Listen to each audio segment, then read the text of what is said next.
Welcome back, detectives. Let's dive into another horrible case. The case of Julie Minogue. Julie Minogue was born on July 19, 1982, in Goshen, New York, a charming town where she was raised by her loving parents, Gerald Minogue and Sandra Barish. She grew up with a sister, Allison Barati Corcoran, and a brother, Peter Gerald Minogue. Throughout her school years, Julie excelled academically at Monroe Woodbury schools, ultimately graduating from Monroe Woodbury High School. She continued her education at Orange County Community College, expanding her knowledge and embracing new experiences. After completing her education, Julie Minogue became a dedicated medical assistant at Coastal Obstetrics and Gynecology in Connecticut. Julie prioritized an active lifestyle, enjoying running and walking to stay energized. She had two sons, Nicholas Keith Turner and Sean Michael Turner. Although the details about her marriage and husband are unknown, she has a strong bond between her and her sons. Julie Minogue found love again in 2017 with Ewan Anthony DeWitt from Roxbury. Together, they welcomed a son, Luke Anthony Minogue, in 2019. However, their relationship eventually fell apart, causing them to divorce. In 2021, she moved into an apartment on Salem Walk in Milford with her sons, putting their happiness first. By 2022, Julie's eldest son, Nicholas, was 21 and had bravely served in the Coast Guard. Her middle son, Sean, was a 17-year-old high school senior. Luke, her youngest son with Ewan, was 3 years old and brought joy to their household. Julie was 40, and life seemed to be going well for her and her 3 boys. However, tragedy struck her family. On the night of December 6, 2022, 17-year-old Sean Minogue was awoken by terrifying screams. At first, he thought the noise was an echo from the neighbor's house, but the crying became louder. Realizing something was terribly wrong, Sean rushed downstairs, concerned for his mother's safety. As he descended into the darkness, he caught a man wielding an axe, and his mother lying on the floor, covered in blood. Amidst the chaos, Sean heard the haunting words, "You didn't believe me," echoing in his mind. Sean quickly ran upstairs, locked his door, and called 911 to report the incident. He placed a chair behind the locked door and opened his window to seek help. Shortly after, he could hear the sound of sirens and people approaching. When he heard the police voice, he mistakenly thought there was an intruder, so he jumped out the window. The officers found the frightened teenager and ensured his safety. Meanwhile, police officers entered the kitchen and discovered Julie Minogue lying on the floor in a pool of blood. Her face and skull had severe cuts. A large axe was found on the stove, indicating the severity of the crime. In the living room, Julie's 3-year-old son Luke was found sitting on the couch, seemingly in shock. He was unresponsive, neither crying nor speaking. An officer stayed with Luke and provided comfort until more police officers arrived at the scene. Following Julie's tragic death, her body was taken to the medical examiner's office for a thorough examination. After a meticulous autopsy, the medical examiner determined that the cause of her death was the severe chopped wounds and impact injuries to her head, torso, and extremities. The detailed findings have provided vital evidence about the attack and the cause of her death. As the police took custody of the evidence they found on the gas stove, they conducted a thorough search of the area to look for any potential evidence that could lead them to the perpetrator. They searched every inch of the house, examining each room for any clues that could shed light on the crime. The investigation attracted the attention of concerned neighbors, who gathered nearby. They was eager to support the investigation in any way they could. A neighbor gave evidence with camera footage from outside his home at the Longmeadow complex. Police have investigated the footage, hoping it will provide vital clues. As they watched, they witnessed a person walking with an axe, closely matching the description Sean had provided. The police then began searching for the identity of the man with the axe. On December 6, 2022, a major breakthrough occurred when a woman called the police to report a phone call she received from her son. With a shaky voice, she shared the shocking revelation that her son had just told her that he had killed his girlfriend. The seriousness of her words prompted an immediate response from law enforcement. They quickly located the woman and engaged her in conversation.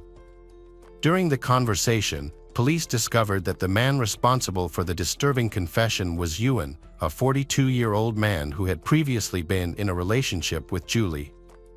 With this important information, the police made efforts to contact Ewan. However, Ewan abruptly hung up the call.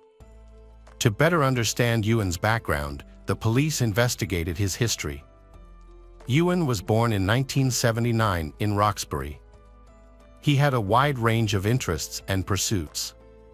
A skilled athlete, he was passionate about ice hockey and even played in semi-professional leagues. Ewan also holds a bachelor's degree in history from Siena College. Not satisfied with just one career, he also pursued a career as a firefighter, showing his ambition.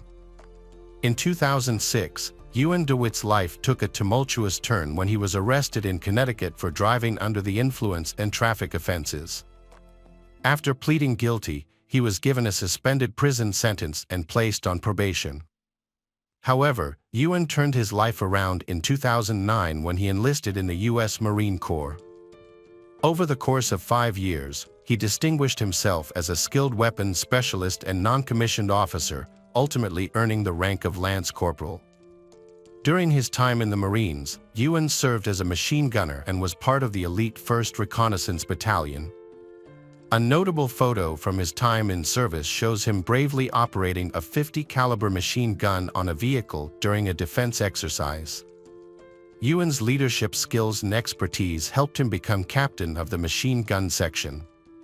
Ewan served multiple tours in combat zones, including Afghanistan and the Middle East, alongside his fellow Marines. His selfless dedication was highlighted in a 2015 article in the Registered Citizen.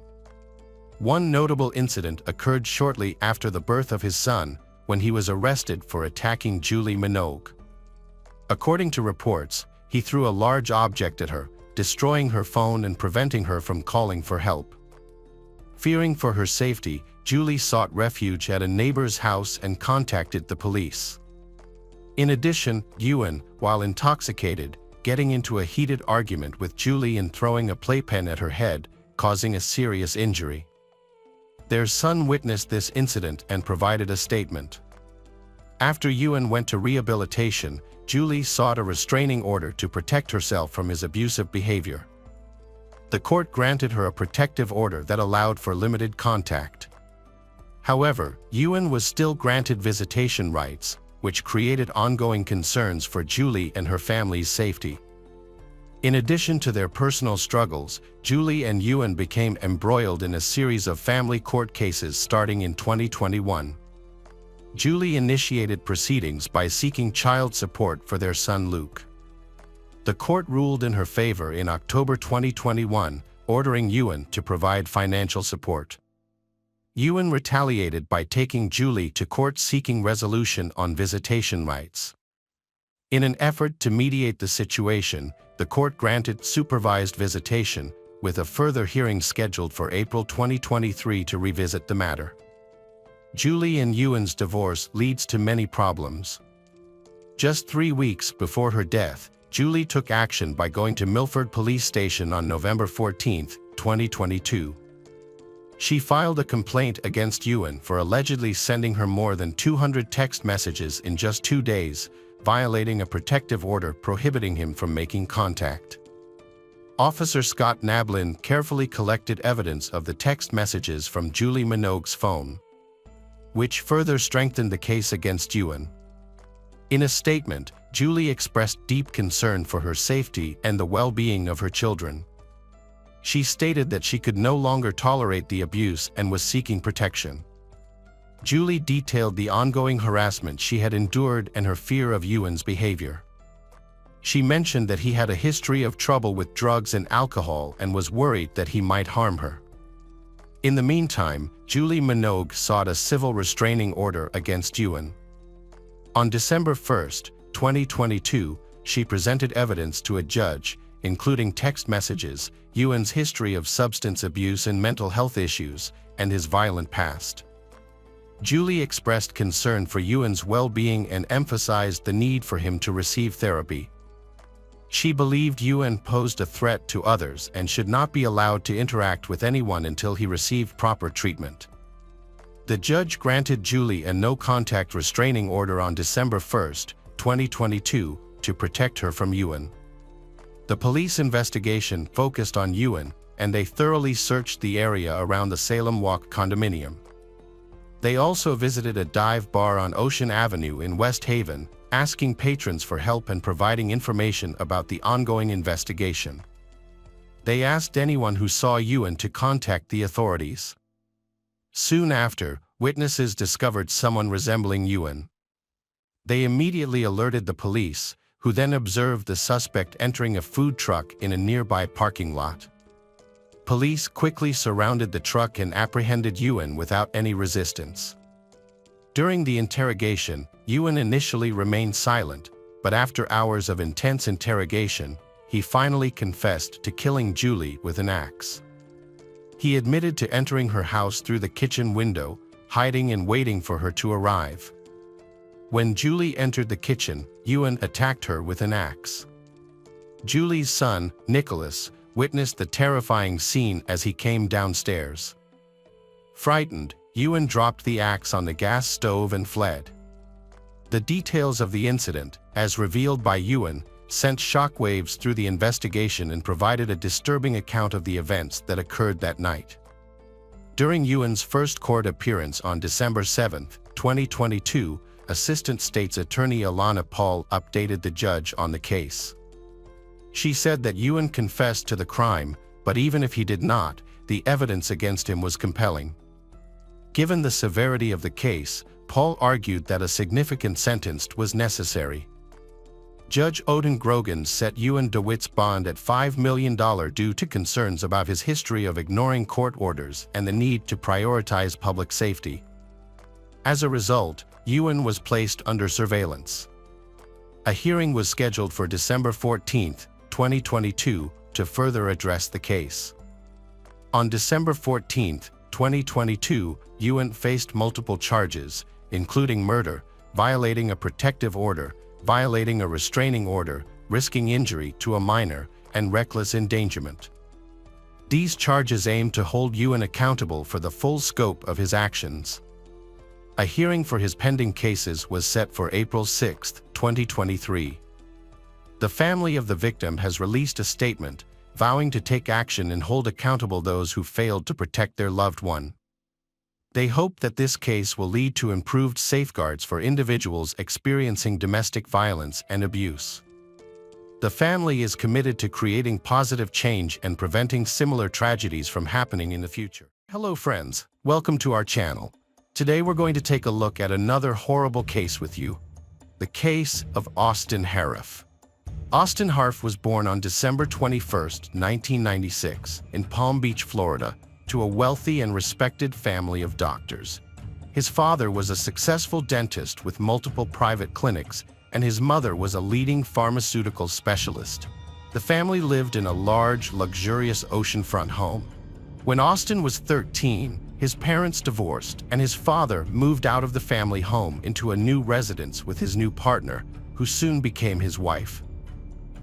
Austin and his siblings stayed with their mother, but their father remained involved in their lives and provided financial support. Within a year, Austin's mother also remarried, and her new husband moved in with them. Although Austin struggled with his parents' divorce, he continued to excel academically and athletically.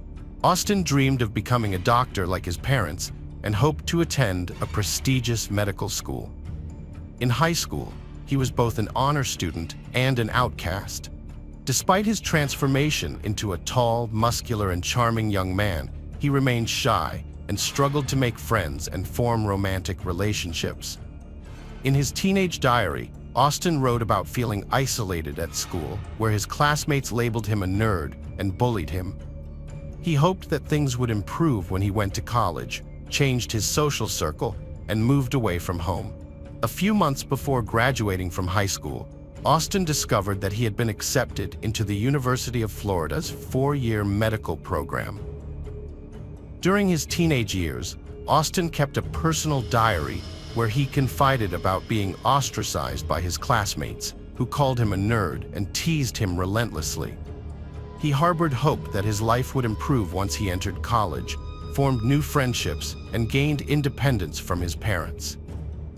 As he approached the end of high school, Austin received the exciting news that he had been accepted into the University of Florida's esteemed 4-year medical program. Austin's successful program completion paved the way for promising career opportunities and the chance to attend any U.S. medical school. Overjoyed that his dream had come true, he began his college journey with his parents' support. In a vlog, he shared his transition to independent adult life, but despite this new chapter, his shyness persisted, making it difficult for him to connect with peers. Austin briefly dated a girl, but she ended the relationship due to concerns about his behavior. Instead, he focused on bodybuilding during his freshman year, dedicating significant time to the gym and achieving impressive results, including developing strong muscles. However, his success was not solely due to his hard work and perseverance. He had also started using steroids regularly. Austin started a YouTube channel in the spring of 2016, where he posted various videos. Some were about sports and bodybuilding, while others featured him singing and playing the guitar, doing cover versions of popular songs, and mimicking famous artists. He also shared his thoughts on life and philosophy. However, over time, Austin's videos became increasingly concerning.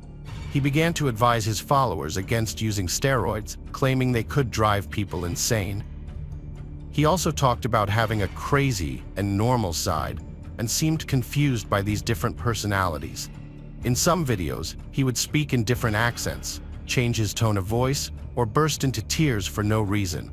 His mood and facial expressions would also change suddenly, making it seem like he was just making faces at the camera. Looking back, experts believe that Austin was desperately trying to ask for help in his videos. The channel became his only outlet for expressing his feelings, as he struggled to make friends during his studies. Unfortunately, the videos also document his gradual descent into madness, with his behavior becoming more provocative, aggressive, and sensational. Many of his subscribers suspected that he was using controlled substances and recording his videos while under their influence. Austin's subscribers questioned him about his suspicious behavior, but he denied using drugs, citing his athletic background. However, his actions told a different story, with some even speculating that he might have a dissociative identity disorder. Meanwhile, when Austin returned home for summer break, his mother and sister were shocked by the drastic changes in him. Over the past year, Austin had undergone a dramatic physical transformation, building significant muscle mass. But the changes went beyond his physique. He had become increasingly odd, speaking nonsensically, and claiming he no longer needed sleep. At first, his family dismissed his claims, but they were forced to take him seriously when he insisted on patrolling the house at night, supposedly to protect them from dark forces. Austin followed through on his promise, wandering the house until morning, leaving his family concerned and confused. Every hour, Austin would check on his mother and sister, loudly reassuring them that they could sleep safely because he was watching over them. The next morning, his mother had a straightforward conversation with him, directly asking if he was using drugs. Austin honestly admitted that he had tried nearly every drug over the past year, explaining how each one affected him. He mentioned a powerful synthetic drug that caused intense hallucinations, violent outbursts, and could even be fatal. Despite this, Austin promised his mother that it was behind him and he no longer used the drug that had driven him to madness. After listening to her son, Mrs. Harif made a critical mistake. She didn't seek help from medical professionals, deciding instead to handle the situation on her own. As a pharmacist, she took matters into her own hands, giving Austin a sedative and a sleeping pill, thinking it would calm him down and help him sleep after a restless night. Austin continued to patrol the house every night, assuring its occupants that everything was fine and there was no need to worry. This went on for weeks, but the mother refused to seek professional help or tell her ex-husband about the situation. On the morning of August 13th, Austin unexpectedly visited a former classmate who lived nearby. The classmate was surprised by the unannounced visit, especially since they hadn't seen each other in over a year. When asked why he came, Austin claimed he had forgotten his birth year and urgently needed to know the answer. The classmate told him he was born in 1996. Austin then suddenly turned around and left without saying a word. His strange behavior frightened and confused the classmate, who immediately called Mrs. Harif to share what had happened and ask if Austin might be using drugs. She grew concerned about her son's behavior and decided to call her ex-husband, who was working in another state. She shared her worries with him, and he immediately flew to Florida to discuss the situation with their son. After talking to him, the father suggested that their son voluntarily check into a clinic for an evaluation, but the son refused. The father then had a heartfelt conversation with the mother, and together they decided to seek compulsory examination and treatment for their son at a drug rehabilitation or psychiatric facility. Unfortunately, they couldn't act fast enough. The next day, Austin's friends invited him to join them at the beach, taking advantage of the hot weather. His mother asked Haley to accompany her brother to keep an eye on him. Austin was thrilled about the outing, but he dressed unusually warmly, as if preparing for a trip to the mountains. He wore a thick athletic hoodie, long-sleeved pants, boots, and ski goggles. His friends were initially silent when they saw him, then burst out laughing. A few seconds later, the group started teasing Austin about his outfit, asking if he was okay. Austin's anger surged, and he threatened to harm one of them if they thought he was crazy. Although they didn't take him seriously, they backed off to be safe. Haley noticed her brother was on the edge and decided to intervene. She took him aside for a private conversation, where Austin revealed a shocking secret. He was half human, half wild animal, immortal, and possessed superhuman strength. Haley was frightened, but tried to stay calm to avoid provoking Austin further. Despite the intense conversation, Austin acted normally at the beach, joking and playing volleyball with friends. As the evening drew to a close, the group said their goodbyes and headed their separate ways. Austin and Haley went to a nearby restaurant to meet their father and his wife. On the way, Austin told Haley he wanted to test his immortality and then headed towards a busy highway, planning to cross it recklessly through the fast-moving traffic. Haley intervened when she realized what was happening and pulled her brother away, urging him to hurry because they had a prior commitment. Austin agreed not to keep anyone waiting and quietly followed his sister. During dinner, Austin's behavior was peculiar. He got up from the table several times, went outside, and looked around nervously, as if he feared someone was watching him. Upon returning, he revealed his immortality to his father and stepmother. When his father suggested seeking professional help, Austin became defensive, insisting he wasn't crazy, and in a fit of anger, pushed his father and stormed out of the restaurant. A young man's brutal attack on an elderly couple and their neighbor is a terrifying incident that unfolded like a horror movie. After leaving a restaurant, the young man, Austin, walked several miles until he stumbled upon an open garage in an unfamiliar neighborhood.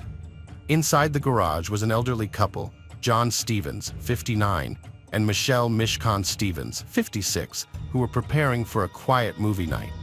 They married for over 25 years, had 3 adult children, and were enjoying their retirement. On this particular evening, John had gone for a walk with their dog, while Michelle set up for their usual movie night. When Michelle saw Austin on their lawn, she didn't feel threatened and even offered to help him. However, the situation took a dark turn.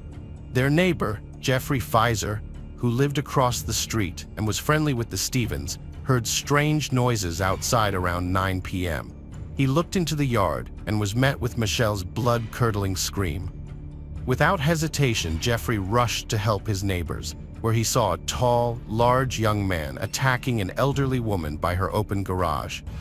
Jeffrey tried to intervene, but the young man was incredibly strong and knocked him to the ground. As Jeffrey struggled to get up, the assailant stabbed him multiple times in the back and shoulder. Realizing he was outmatched and needed assistance, Jeffrey quickly ran into his friend's house to distract the attacker and lead him away from himself. He escaped through the back door and made his way to his own home.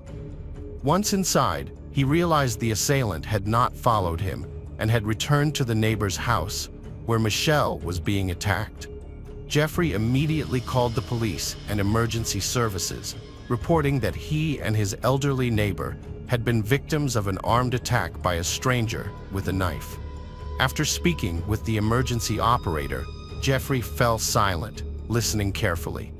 He soon became convinced that the attacker was no longer outside his door, but had remained at the neighbor's house.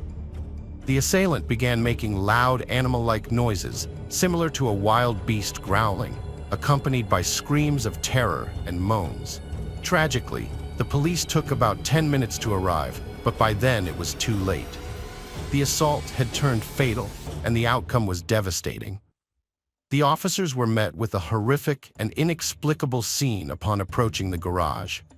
Two officers drew their weapons as they entered, but froze in shock at the doorway. Before them lay the lifeless body of Michelle Michon Stevens, the homeowner, in a pool of blood. The autopsy would later reveal that she had suffered multiple blunt force traumas to the head and a stab wound to the chest. As they ventured further into the dimly lit garage, they spotted two more individuals on the ground. It took a moment for the officers to comprehend the disturbing scene. One man was lying on the ground, desperately crying out for help in a strained voice. Above him, another man was pinning him down, grasping his neck with one hand and tilting his head back with the other. The officers ordered the attacker to release the victim, threatening to shoot if necessary, but the assailant didn't respond. Due to the risk of hitting the victim, firing was not an option. Instead, one officer pulled out a taser, warning the attacker that he was about to be stunned. As the officer moved closer, he was met with a gruesome sight. The attacker was not only holding the victim down, but was also biting his face, clutching his head and neck tightly. The victim was John Stevens, Michelle's husband, and he was lying in a vast pool of blood. Part of his left cheek was missing, and his lip, nose, and ear were severely mutilated, seemingly chewed off. An elderly man was severely attacked and unable to move, silently pleading for help. The officer tried to stop the attacker by using a taser, but it had no effect. The attacker continued to viciously bite the victim's face, even after receiving a kick to the face. Multiple kicks did not deter him. Additional police officers arrived, including one with a police dog, which was released to subdue the attacker. The dog bit the attacker's arm, but he showed no signs of feeling pain and managed to break free, causing himself further injury. Finally, a powerful kick from an officer disoriented the attacker long enough to allow him to be handcuffed. Immediately after being restrained, the attacker claimed he felt unwell, possibly due to something he had eaten, before losing consciousness and convulsing. 4 people were taken to the hospital after a violent incident. Mrs. Stevens died at the scene, and her husband died on the way to the hospital due to severe injuries from stab wounds. The injured neighbor, who reported the incident, survived but suffered permanent nerve and tendon damage to his right hand. The attacker, Austin Harif, fell into a coma after drinking weed killer from a bottle in the garage, which severely burned his esophagus and stomach. He spent several days close to death, but was eventually saved. When he woke up 2 weeks later, he claimed to have no memory of the events. Gradually, Austin started to remember the argument with his father and walking away. He then recalled seeing a ghost-like figure leading him through dark alleys until he saw a lantern near the Stevens garage, where he attacked Mrs. Stevens. He claimed to have seen her as evil and tried to rid her of it. When the neighbor, Jeffrey Fisher, intervened, Austin perceived him as a demon and attacked him with a knife. After Fisher escaped, Austin continued to assault Mrs. Stevens until she showed no signs of life. He then drank from the bottle thinking it was alcohol, and soon heard a dog barking and a man's voice. Austin claimed no memory of what happened next. At the hospital, tests revealed no drugs, medication, or alcohol in Austin's blood, leading to suspicions of a psychotic break. The case attracted widespread media attention due to its brutality and uncertainty. While some believed Austin was faking insanity to avoid punishment, a psychological expert concluded that he had a mental illness that led to an acute psychotic episode. However, the prosecutor did not believe Austin met the legal definition of insanity at the time of the crime. Suggestions arose that Austin's mental health had deteriorated due to drug use and social difficulties, but he was clean at the time of the crime. Austin's father revealed a family history of schizophrenia, and a rare disorder called clinical lycanthropy delusion was suspected, which might explain Austin's wild behavior. However, no psychiatrists confirmed the diagnosis. After treatment, Austin was transferred to jail, where he awaits trial. His lawyers claim he is mentally ill, while the relatives of the victims hope he will be found competent and sentenced to death. Hello friends, welcome to our channel. Today we're going to take a look at another horrible case with you. The case of Stephen Freeman. Stephen Andrew Freeman was born on January 1st, 1995, in Thomason, Georgia, to Troy and Jennifer Freeman. He and his brother Blake grew up in a happy and healthy environment with no major issues with their parents or society. Stephen was known for being kind, responsive, and calm, which helped him make many friends. Stephen attended Spalding High School and later studied at Gordon State College in Griffin, Georgia. Mary Catherine Higdon, his future partner, came from a respectable family and was raised with a carefree and humorous spirit. She was creative and enjoyed putting on mini plays for her family and neighbors. Stephen and Mary fell deeply in love during their senior year and remained inseparable. They shared many common interests, including a love for nature, hiking, fishing, and hunting. In 2012, Stephen updated his Facebook status to reflect his relationship with Mary, and the couple frequently posted photos together. Both families accepted each other's children, and after completing their education, the young couple moved in together. Stephen worked as a plumber, while Mary was a teacher's assistant and part-time salesperson. By summer 2018, Stephen and Mary had been living together for 7 years, but they had not yet gotten married. On August 1st, 2018, at 10:42 p.m., Mary called emergency services in a state of panic. She reported that she had accidentally shot her boyfriend while handling a Glock 43 firearm, unaware that it was loaded. When paramedics and police arrived, Mary was in shock, kneeling beside Stephen's motionless body, crying and begging for help. She was eventually pulled away, allowing the officers to examine Stephen and provide first aid. Despite being shot in the chest, Stephen was still breathing and was rushed to Spalding Regional Hospital. Sadly, he died just before midnight. In shock and struggling to comprehend the tragedy, Mary visited the police station to give her account of the events. She claimed that the shot was accidental, explaining that there were always firearms in their home for self-defense, and that Stephen would often leave a pistol on the nightstand before sleep. On the fateful evening in question, Mary Catherine claimed she only intended to hand Stephen the pistol, but it accidentally discharged. She insisted she didn't know the gun was loaded and would never harm Stephen, the love of her life, intentionally. However, investigators discovered signs of a struggle in the kitchen, with food and dishes scattered everywhere. Detectives Adam Trammell and Chris Wilson found Mary's story highly unlikely and decided to investigate further. They questioned Mary again, using pressure tactics to get to the truth.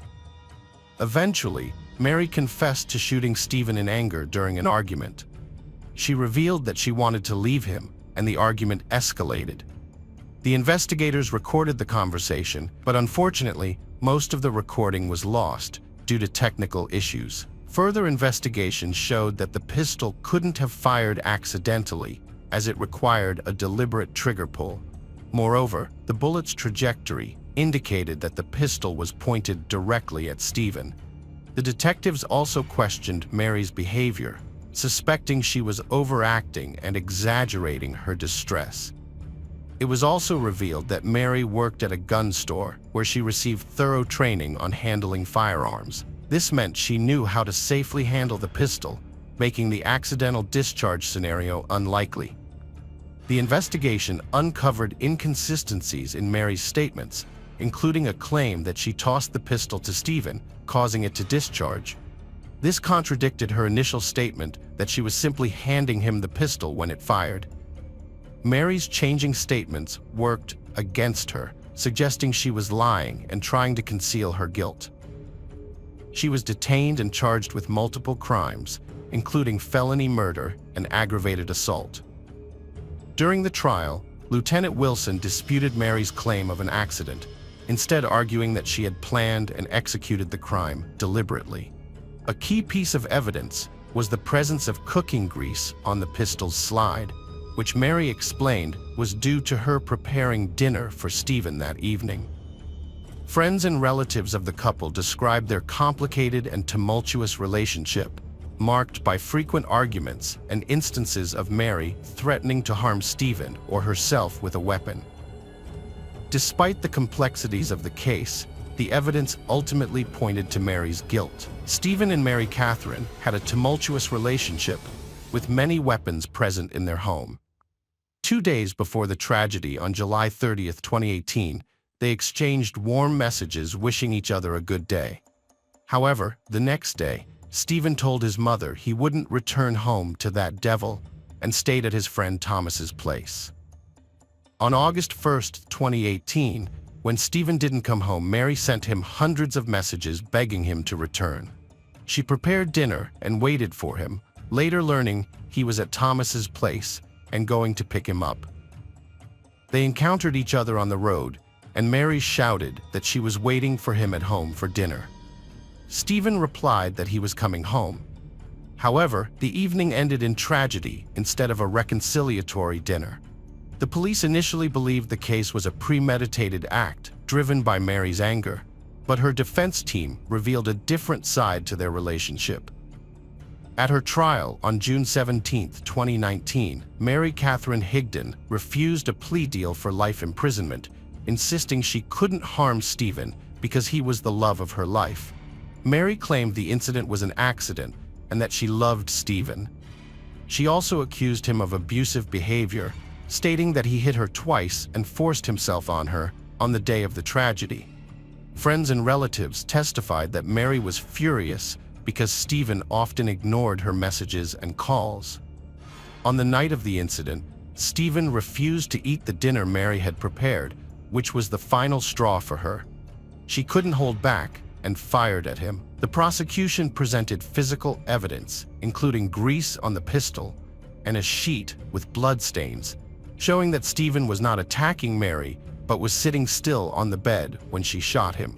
In court, Mary finally gave a truthful testimony, describing Stephen as a harsh and controlling tyrant who had repeatedly hit, shaken, and threatened her.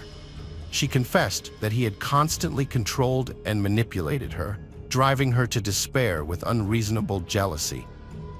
The defense presented ample evidence to support her claims, including text messages that raised questions about who was the real tyrant and betrayer in the relationship. Stephen's message snippets suggested that he had insulted Mary Catherine and threatened her. However, what really sparked his anger was more disturbing. According to his friends, Stephen was furious with his girlfriend because he believed she had been unfaithful, which Mary denied. Mary Catherine claimed that Stephen had assaulted her twice before, and she feared he would hurt her again on August 1st, 2018. That's why she took action in self-defense. The defense presented an expert and close relatives of Mary who could testify to the domestic violence. Mary's sister, Sarah Higdon, confirmed that she saw bruises on Mary's arm 2 weeks before the shooting, though she regrets not taking a photo and initially believing Mary's explanation that the bruises were accidental. A tearful Mary Higdon told the jury that on the night of the incident, she decided to end things with Stephen once and for all, telling him to leave the house. Stephen became enraged, attacked her, and in self-defense, she grabbed the pistol from the nightstand, accidentally firing it. After Mary Catherine gave emotional testimony, the prosecution and defense teams clashed with Stephen's former friends, who had been close to Mary for years, as they tried to portray their deceased friend in a positive light.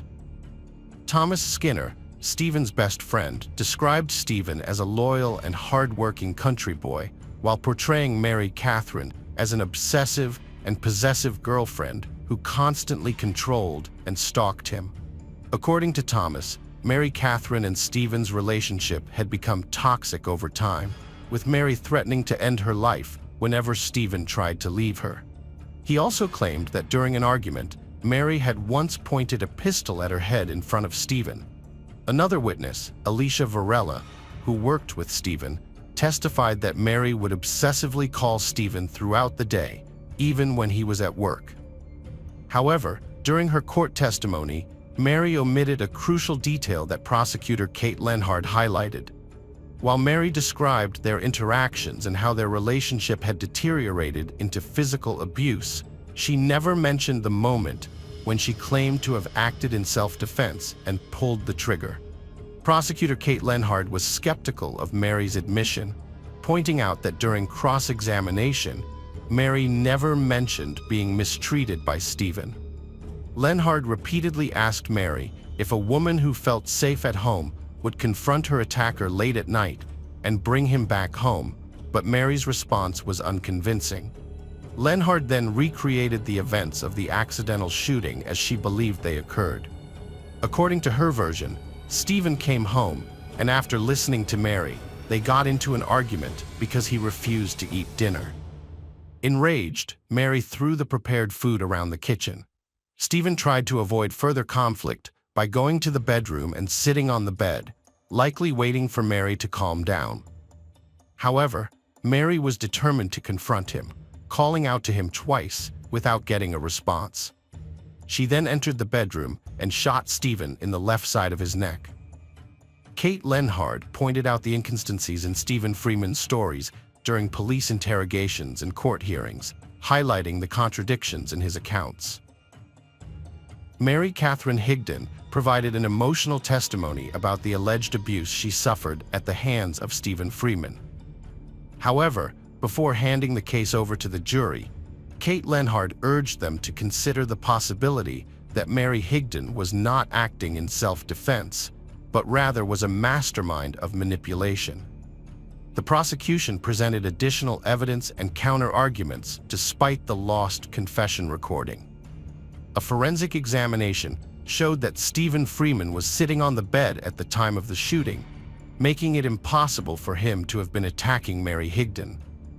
Furthermore, while Mary claimed that the gun was always kept unloaded, detectives suspected that the pistol was actually loaded on the evening of August 1, 2018, when Mary was preparing a rope for Stephen. Here's a clearer explanation. The presence of grease marks on the slide and inside the pistol led investigators to suspect that Mary Catherine might have loaded the pistol beforehand.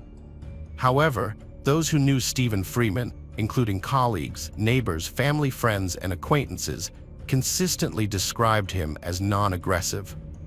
Meanwhile, Mary Catherine changed her story at least 10 times during the investigation, which prosecutors attributed to fear.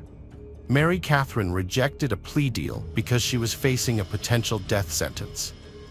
As the jury deliberated, they heard from all the witnesses and the accused. After just 10 minutes, the jury was ready to deliver their verdict, but 2 jurors had lingering doubts about the prosecution's case. These jurors felt that the investigators, in their eagerness to charge Mary Catherine with premeditated murder, had overlooked crucial facts. They were particularly concerned that the prosecution had failed to thoroughly investigate Stephen Freeman's phone, including his text messages and browsing history.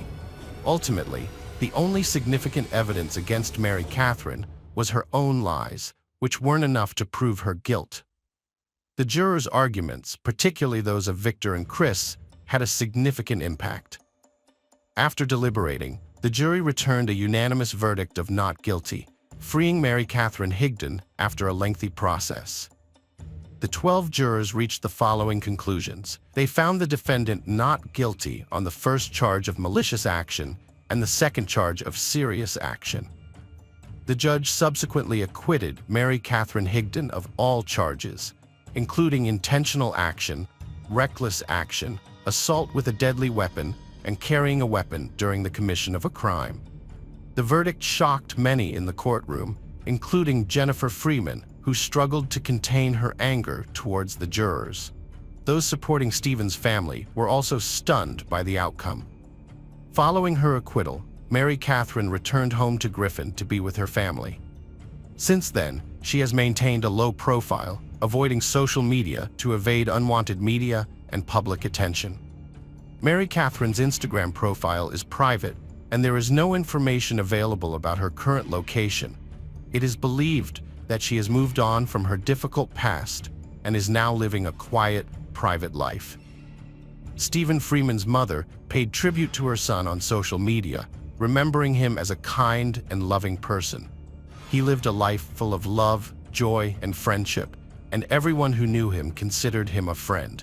He especially cherished the relationships he made while hunting and fishing.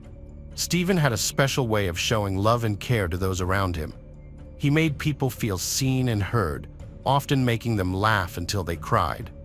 He was always smiling, hugging, and staying close to those he cared about. Hello friends, welcome to our channel. Today we're going to take a look at another horrible case with you. The case of Ronell Burns. Kiana was born on September 15, 1977, in St. Louis, Missouri. After graduating from Riverview Garden High School, she attended St. Louis Community College in Florissant Valley, where she studied cosmetology. She soon turned her passion into a successful business, opening her own beauty salon, which became popular thanks to her hard work and dedication. Over the next 20 years, Kiana's salon grew to become one of the largest in the St. Louis area, a testament to her persistence and entrepreneurial spirit. However, her personal life was not without its challenges. Despite her success, Kiana struggled to find a suitable partner until she met her future husband, Ronell Burns, at the age of 44. Prior to meeting Ronell, Kiana had 3 children from previous relationships, whom she loved deeply. Her family and friends describe her as a loving mother, supportive friend, and accomplished businesswoman. Ronell Burns was born on May 14, 1975, in St. Louis, Missouri. He graduated from the High School of Fashion in 1994, where he excelled in basketball and competed for a state championship. Ronell was driven, ambitious, and passionate about competition, always striving for greatness. Before meeting Kiana, Ronell had 2 children from a previous relationship. When they met, they brought together their strong work ethics and ambition, creating a new, happy family.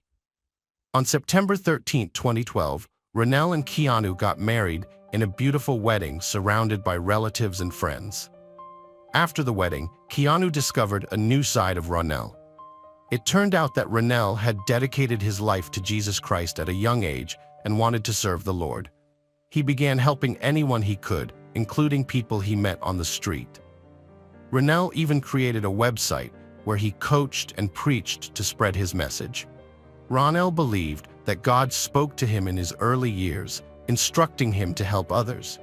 He interpreted one of these calls to mean that sometimes God chooses to communicate with everyone, and only He can allow certain events to occur in life.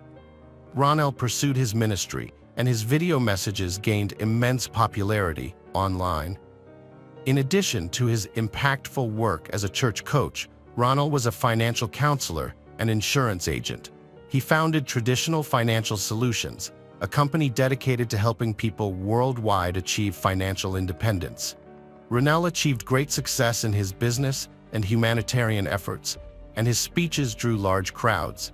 His wife, Kiana, supported him, and together they gained popularity online. Ronald was already well established as a leader and coach in the Six-Figure Ambition program, an online initiative for entrepreneurs. He had a substantial following on social media, with over 7,000 fond followers on Instagram and 2,000 subscribers on his educational YouTube channel. By combining their business skills and family values, Ronald and Kiana Burns created something remarkable that positively impacted thousands of people. Kiana was a motivational speaker who shared her insights on success at business events. She also had a strong online presence, with 14,000 followers on Instagram, where she posted about her family life and inspiring quotes. In a popular video message, Kiana and her partner appeared dressed in luxury brands, talking about the benefits of entrepreneurship on their lives and those of their thousands of subscribers. The couple emphasized that their goal is to teach their audience how to become successful entrepreneurs and build a solid business foundation. They urged young entrepreneurs to stop wasting their hard-earned money and instead invest it wisely to generate passive income. Their message concluded with the belief that anyone can achieve greatness, not by being great from the start, but by taking the first step towards it. In the Burns family, only Kiana has achieved the success that Ronald often talks about. She has worked hard to build and operate a network of salons on her own and was also a successful insurance agent. Her business generated most of the family's income. Ronald, on the other hand, focused on projecting an image of wealth, often posting photos of the family in expensive clothes and at fancy restaurants. Meanwhile, the wealthy and successful individuals took action, while poor people were drawn to the Burns family's enticing stories of making big money without effort.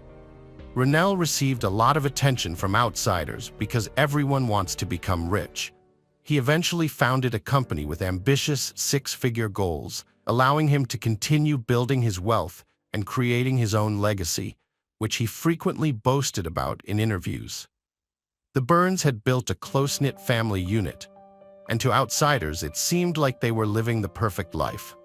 Ronald and Kiana, both successful in their careers, were inspirations to many, and their children, Rhea, Makai, and Ray Haley, were a big part of their lives. However, beneath the surface, trouble was brewing. Ronald suggested that Kiana leave her hometown of St. Louis and move to Atlanta, a decision that didn't sit well with her. Despite their 3 children together, Kiana was forced to make the move, as Ronald had plans to expand their business. Kiana put on a brave face and pretended to be happy with the decision, but deep down, she was reluctant to leave St. Louis. On social media, she presented a perfect picture of her life, posting photos of the luxurious gifts she received from Ronald, such as a Maserati Levant car and her collection of Louis Vuitton bags. She would accompany these posts with captions expressing her gratitude and admiration for her husband. Like many social media influencers, Kiana also frequently posted about her family and children, painting a rosy picture of her life. Kiana, a woman who appeared to have a perfect life, revealed to her audience that everything wasn't as smooth as it seemed. In reality, she and her partner were on the brink of divorce after moving to Atlanta. This left Kiana alone in a new city, where she had to start from scratch. In a heartfelt video message, Kiana opened up to her subscribers about the challenges she faced when deciding to move and adapt to a new home and people. She emphasized that adjusting to new environments and people without the support of loved ones can be incredibly tough. Kiana also shared her struggles with mental health, expressing concerns about not being strong enough to overcome life's challenges. However, the question remains, was the move to Atlanta the primary reason for the imbalance in her family, or were there other underlying factors at play? In a speech, Kiana refused to mention that the real reason for the problems in their relationship was Ronald's infidelity and promiscuity, which he had kept hidden from their seemingly perfect life on social media. Later that night, Kiana posted a video of herself happily dancing at home with one of her daughters. However, a few hours later, the situation took a tragic turn. Kiana and Ronald got into a long and intense argument, which ended with Kiana grabbing a gun, shooting Ronell, and then herself. By the time the police arrived, neighbors had already gathered outside the Burns' home, reporting that they had heard gunshots coming from inside. The investigation initially suggested that Ronald Burns had taken his own life. But the discovery of Kiana's body in the next room with a gun in her hand revealed that she was the one who had made the fatal decision.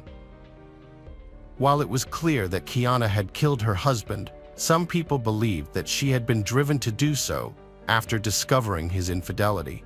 Others thought that the couple's severe debt and Ronell's con artist tendencies had led to the tragic event. As people dug deeper into the couple's lives, they uncovered some revealing information from Ronell's ex-wife. She disclosed that during their divorce, she had learned that Ronell was a habitual cheater and had been reckless with her finances, leading to a ruined credit history and failed jobs. Ronell had then met Kiana, a successful career woman who was drawn to his confidence and charisma. Ronald, in turn, was attracted to Kiana's wealth, and the two seemed like a winning combination. However, their business ventures ultimately failed, leaving only Kiana's beauty salon intact. Despite this, Ronald continued to pretend to be a successful businessman, convincing others of his non-existent achievements. The Burns family presented a false image on social media, showcasing lavish purchases and happy relationships to conceal their severe financial struggles. Ronald posted about his business ventures, claiming he could turn any idea into a profitable success. Behind the facade of a devout Christian couple, they shared Bible quotes and scripture in their posts. They flaunted their luxurious lifestyle, posting photos of their homes, parties, and vacations, creating an illusion of wealth. However, this was all a ruse to hide their true circumstances.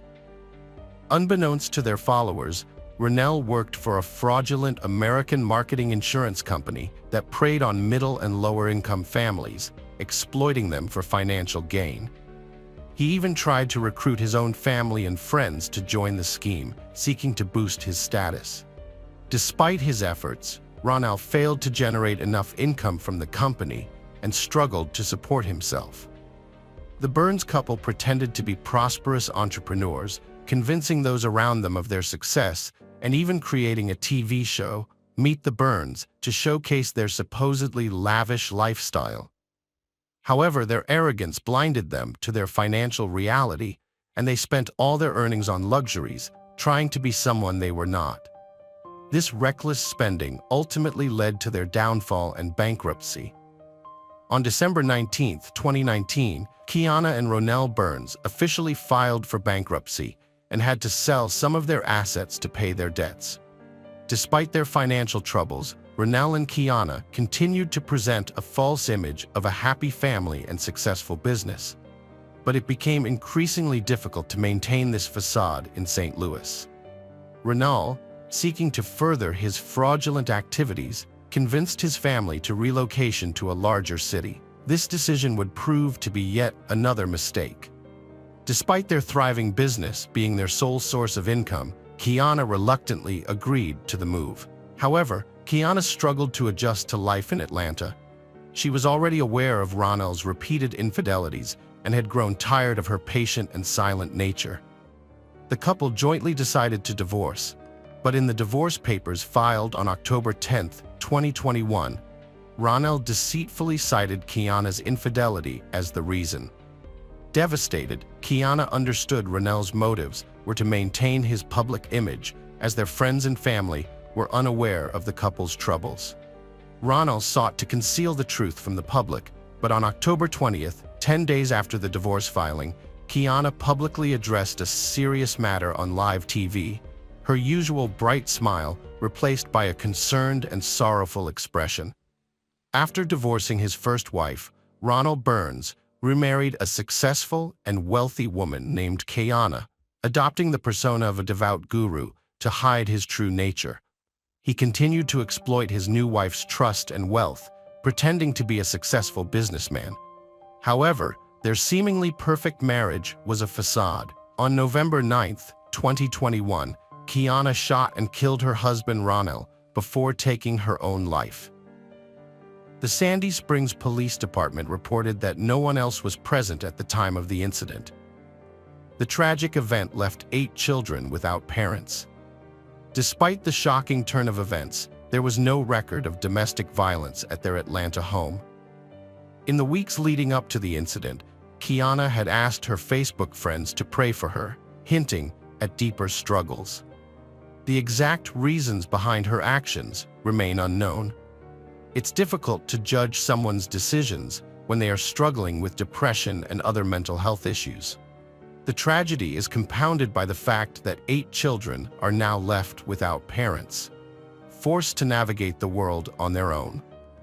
News of Ronald Burns and his wife Kiana's passing has spread quickly through their large social circle. Their deaths have been widely shared on social media, with many friends and acquaintances expressing sadness and sharing stories about the couple. Even those closest to them have paid tribute, although one friend's post revealed that few people knew the truth about the family until the end. Ronald Burns was known for flaunting his wealth and success, which often masks insecurity. He became so convinced of his own importance that he lost sight of reality. He ruined the lives of multiple successful women, misleading them with false promises of happiness and success. People like him have no self-respect or dignity.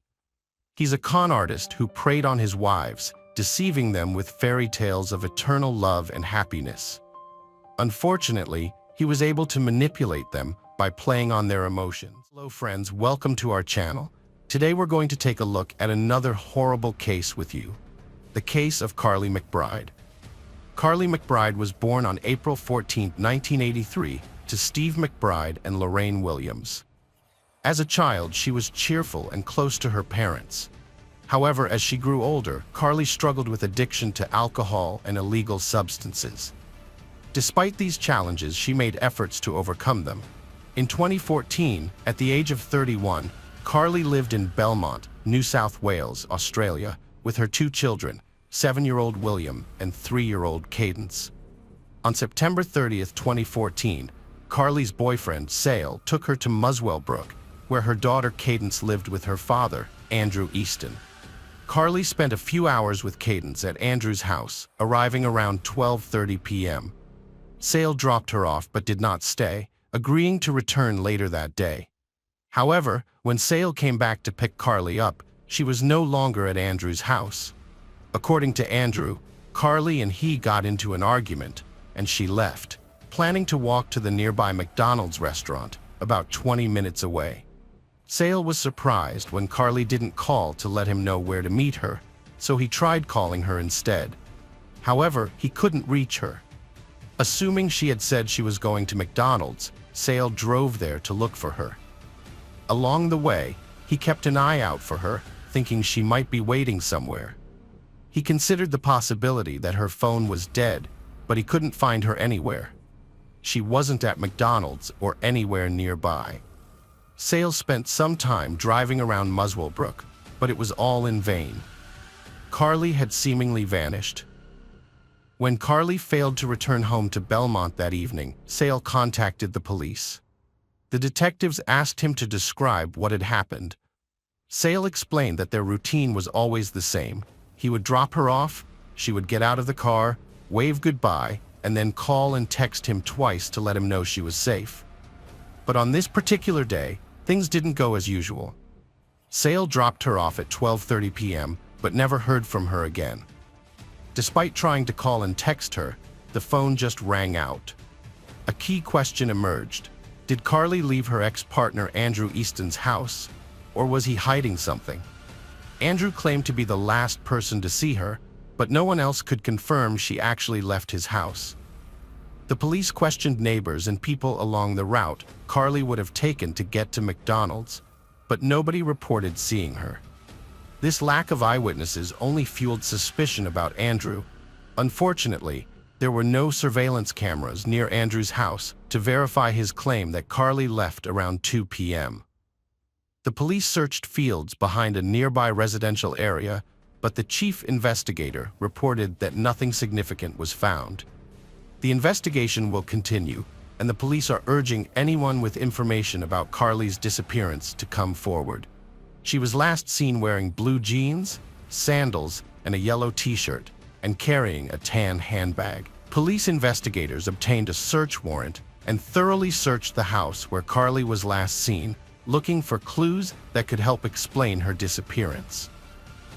Despite their efforts, they found no evidence of criminal activity or new leads. However, they did stumble upon a suspicious discovery.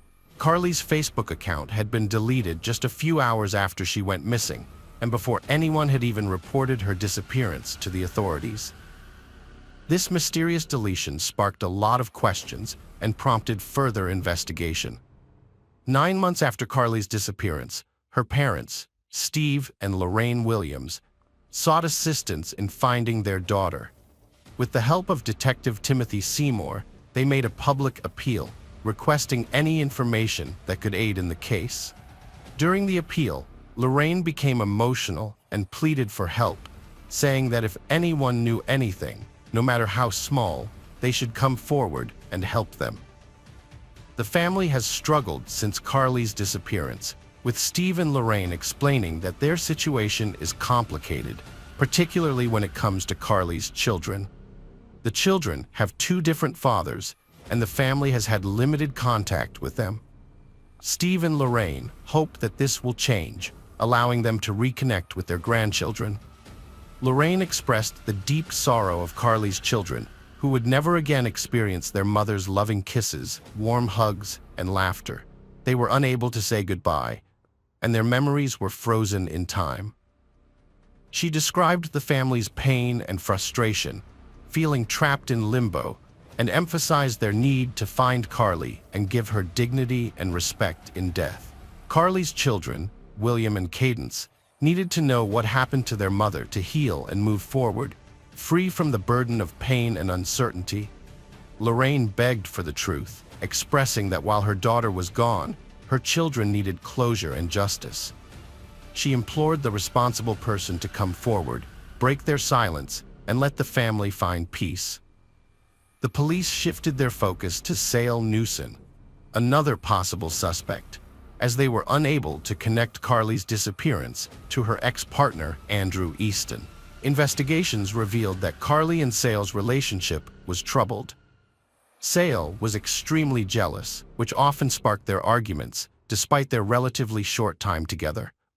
Although Sale publicly claimed to be deeply in love with Carly, saying she was the first woman he had loved in 14 years, his actions told a different story. He started intimate relationships with other women almost immediately, even offering sex to several women just hours after reporting Carly missing. On October 2nd, just 2 days after Carly's disappearance, Sale spent the night with another woman, yet in public, he pretended to be grief-stricken over losing the love of his life. Detectives also learned that Sale and Carly had an argument 2 days before she vanished, triggered by Facebook messages from other men. However, while this evidence was suspicious, it was still circumstantial, and the police needed more concrete evidence to bring charges against Sale Newson. In 2015, authorities searched 3 properties in Muswellbrook and Scone, Est-Ouest, seizing 3 firearms, illegal substances, and arresting 24-year-old James Kineen, unrelated to Carly's disappearance, but a notable name in the investigation. 2 years after, on September 30, 2014, the police investigation had stalled with no new leads. But on August 7, 2016, a major breakthrough came when 2 pedestrians stumbled upon human remains in a shallow grave in a bush off the road near Scone. Forensic analysis confirmed that the remains were indeed those of Carly McBride. The police waited 4 days before announcing the discovery, hoping to gather more evidence. Carly's parents, who are still grieving, are asking the public to come forward with any information they might have. They are thankful for the help that led to finding their daughter's body, but they still want to know who was responsible for her disappearance and are seeking closure. Over 10 months, investigators probed a case, leading to Sale Newson's arrest warrant on June 19, 2017. After his arrest, Newson denied involvement in Carly McBride's death. Authorities also charged James Canine, 26, for helping Newson dispose of the body. The three knew each other from a rehab center for addicts, staying in touch despite leaving at different times. The trial of Sale Newson began in 2018 and lasted for years due to limited evidence. Prosecutors claimed Newson attacked Carly in a jealous rage, causing her death. Forensic experts found she died from multiple blunt force trauma, including 23 skull fractures and 13 torso and spinal fractures. The judge ruled Newson's actions caused Carly's death, noting he had claimed to be a skilled mixed martial arts fighter with 20 undefeated fights. The judge concluded Carly died from severe brain trauma caused by a high degree of force to the head, likely inflicted by Newson's fists, feet, or objects. During a search of Newson's house, police found a map in a shoebox under the bed with a circle around Muswell Brook and Scone, where Carly's remains were later found. The map also had numbers 1, 2, and 3 written on it, which a senior constable linked to point-to-point cameras. Newson mentioned to Carly's father that the skeleton was missing hand bones, a detail only known to the police, Carly's parents, and the forensic medicine department. This suggested Newson was familiar with the crime scene and had left Carly's body there. The clothes on the remains matched what she wore on the day she disappeared, indicating she died soon after leaving her partner's house. The police couldn't find her purse and phone. When police searched Newson's mobile phone, they discovered he had deleted Google location services between September 18th and October 2nd, 2014. During the trial, the investigators learned that the photo of Carly, which Newson took on the way to Muswell Brook and later used in missing person flyers, was edited and cropped even before the police received the report of Carly missing. When the search for Carly began, Newson offered a $20,000 reward for information about her whereabouts. However, his bank account showed he was broke, which meant he offered the reward only because he knew no one would ever find her. Thus, he wouldn't have to pay. Newson injected himself into the police investigation from the start, trying to deflect suspicion onto others and attempting to get information about where police and other emergency services would be searching. He also conducted a canvass of the neighboring streets, searching for CCTV or witnesses, which police said was done not to find information, but to suppress it and to determine if anyone had seen him intercepting Ms. McBride. While volunteers and police searched for her around Muswell Brook and handed out missing person flyers, Newson was in Sydney messaging friends about how he was driving an Audi R8. The more investigators dug into Newson, interviewed him, looked at his Facebook messages, listened to his phone calls. After examining his internet search history, investigators discovered that he was looking for information on how to delete a Facebook account. His account remained active, but Carly's account got deleted shortly after. Although all the evidence was circumstantial, the prosecutors said they did have puzzle pieces that began to reveal a picture when put together. Eventually, these pieces turned into an irrefutable case, ruling out any other possible explanations for how Carly McBride disappeared and how her body was about 82 feet from the side of the road. The judge found that Newson's motive for suddenly and violently attacking Carly was jealousy. Newson had gone to pick Carly up from Muswell Brook, expecting her to have spent time with her daughter as planned. Instead, he discovered she had met her ex-partner for 90 minutes. This revelation allegedly triggered a fit of jealousy in Newson, leading him to brutally attack Carly. Carly's mother, Lorraine Williams, recounted the immense grief and anxiety she experienced during a 2-year wait for justice. A wait that ended with the devastating realization that her happy and outgoing daughter would never come home to her 2 young children. When she finally saw Carly again, it was in the morgue, an experience she described as the worst day of her life. In December 2021, 43-year-old Newson was found guilty and sentenced to 27 years in prison with the possibility of parole in 2038, nearly 7 years after reporting Carly missing. Despite the guilty verdict, Newson maintained his innocence, stating to the judge. Newson's accomplice, James Canine, also denied his involvement but was found guilty by a jury in July 2022. The judge determined that Canine had lied to police 3 times to create a false alibi for Newson and deleted phone data to conceal his actions. At the time of his involvement in the Carly McBride case, Canine was already in prison for illegal weapons possession and prohibited substances. In November 2022, he was sentenced to 7.5 years in prison with a 4-year parole period, showing little reaction to the news. After the trial, Carly's parents expressed relief that justice had been served, but they also acknowledged that no matter the outcome, they would never be able to get their daughter back. Hello friends, welcome to our channel. Today we're going to take a look at another horrible case with you, the case of Cassie Farrington. Born on December 22, 1990 in Virginia, Cassie Marie Brooks was the second oldest of 4 children to Chuck and Darlene Brooks.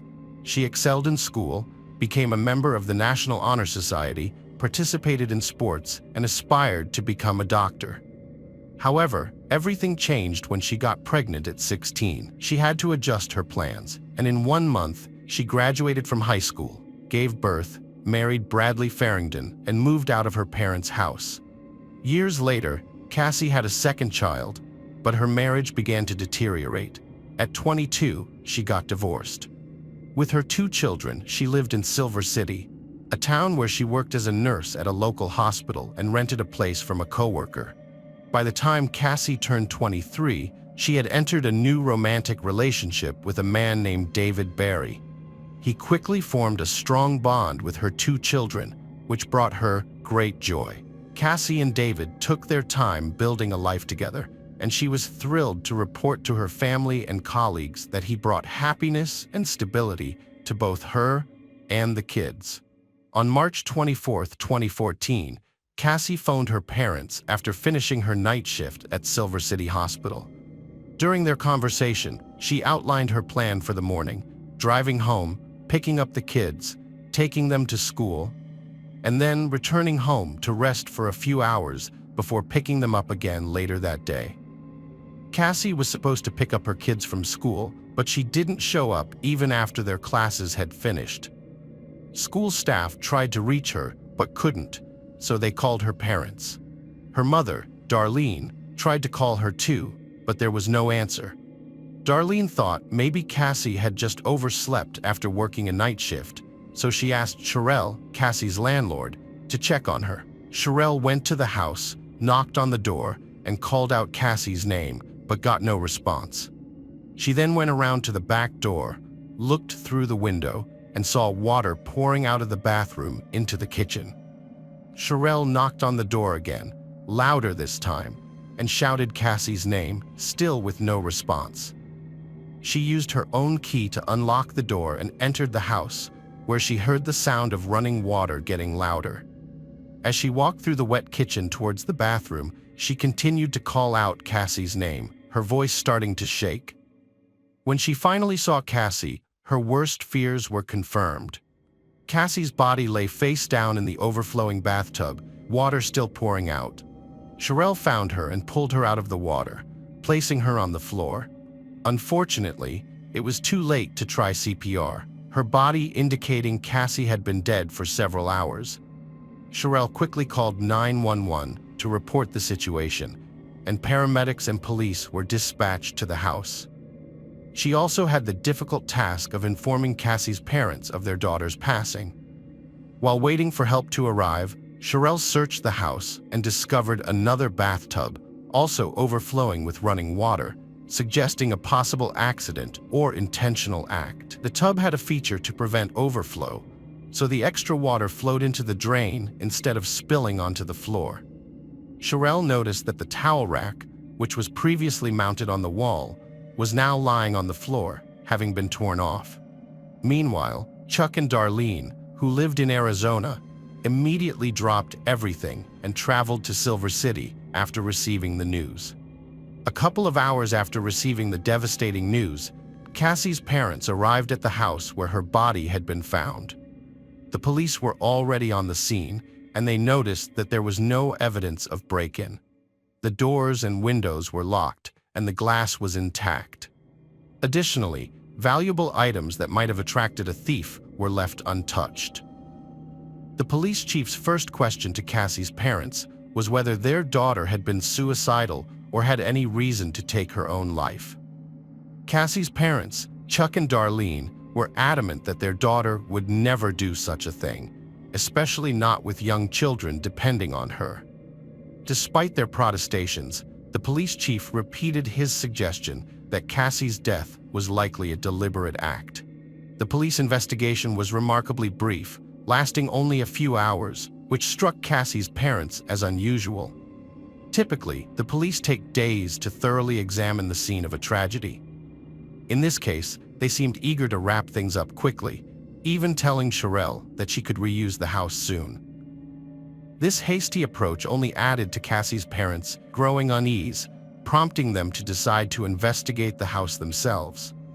When Cassie's parents drained the bathtub, they were surprised to find water still in it.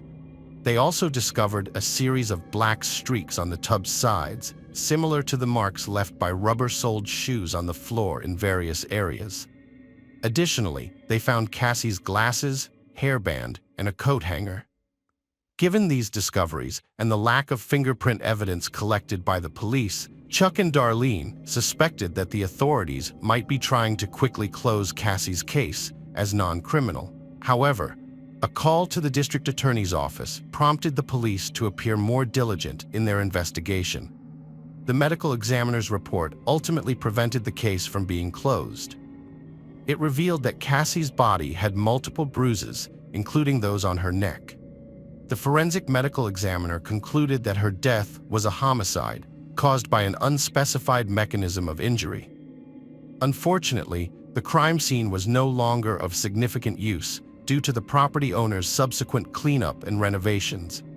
As a result, the police were unable to uncover new leads, leaving Cassie's parents with no updates on the case for months. David Barry, who had been in contact with Cassie before her death, was quickly cleared as a suspect due to his solid alibi. As time went on, Cassie's parents, Chuck and Darlene, grew increasingly frustrated with the local police, feeling they were not doing enough to investigate their daughter's death. After meeting with the chief district attorney, Chuck and Darlene requested that action be taken against Detective Jose Sanchez, who was handling the case. The district attorney reviewed the case file and agreed that Sanchez had made several mistakes. As a result, Sanchez was removed from the case and a more experienced detective was assigned. The new detective focused on the person Cassie's family and close friends had suspected from the start, her ex-husband, Bradley Farrington. Cassie and Bradley were in a bitter dispute over their children's custody at the time of her death. Given the court's likely ruling, it's probable that the children would have remained with their mother. Bradley stood to gain the most from Cassie's death, as it would grant him custody of the children and release him from his child support obligations. Bradley Farrington became a suspect in Cassie's death investigation. Having quit the force just months prior, Bradley had a motive for the crime. Moreover, his law enforcement background gave him the necessary expertise to manipulate the investigation and conceal evidence. Unfortunately, the bathwater had erased any potential DNA evidence and destroyed the shoe prints on the floor. Any incriminating evidence that may have linked Bradley Farrington to the crime scene was irreparably lost due to the incompetence of the local police. The only remaining option to hold Bradley accountable was through eyewitness accounts. Cassie told her parents that Bradley had often been abusive to her and the children, and that he had even mocked her, suggesting she try to report him to the police. As a Silver City police officer at the time, he felt invincible and above the law. It's heartbreaking to imagine Cassie's desperation, knowing she couldn't seek help from the police because her abusive husband's friends were part of the force. At her workplace, she confided in coworkers about Bradley's threats, including his chilling warning that he would make her disappear and no one would ever know.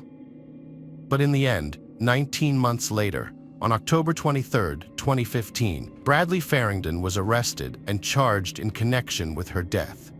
Bradley stood trial for Cassie's murder. At the trial, the prosecution presented multiple witnesses, including Cassie's parents, friends, and coworkers, who all testified about the abuse Cassie had suffered at the hands of her police officer husband. Additionally, Dr. Michael Hunter, a leading forensic expert from San Francisco, testified, assessing the conclusions drawn by local experts. Hunter, an experienced professional with over 20 years in his field, presented autopsy photographs to the jury and concluded that Cassie's neck injuries suggested she was likely strangled to death.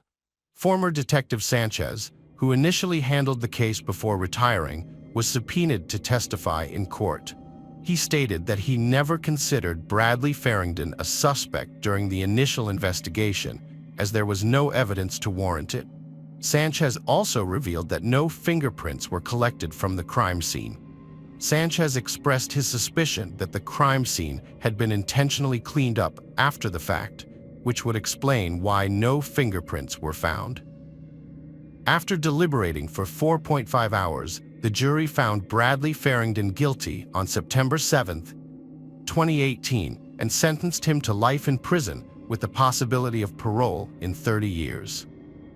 In 2020, Farrington appealed his conviction to the New Mexico Supreme Court. He argued that the trial court had improperly allowed friends, family members, and co-workers of the victim to testify about statements Cassie made regarding his threats and acts of domestic violence.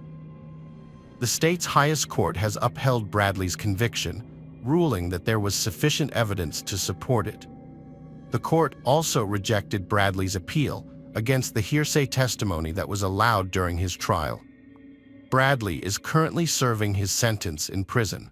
His children are now in the care of his parents, who are restricting their contact with the family of the victim. Hello friends, welcome to our channel. Today we're going to take a look at another horrible case with you. The case of Nicole Loeb.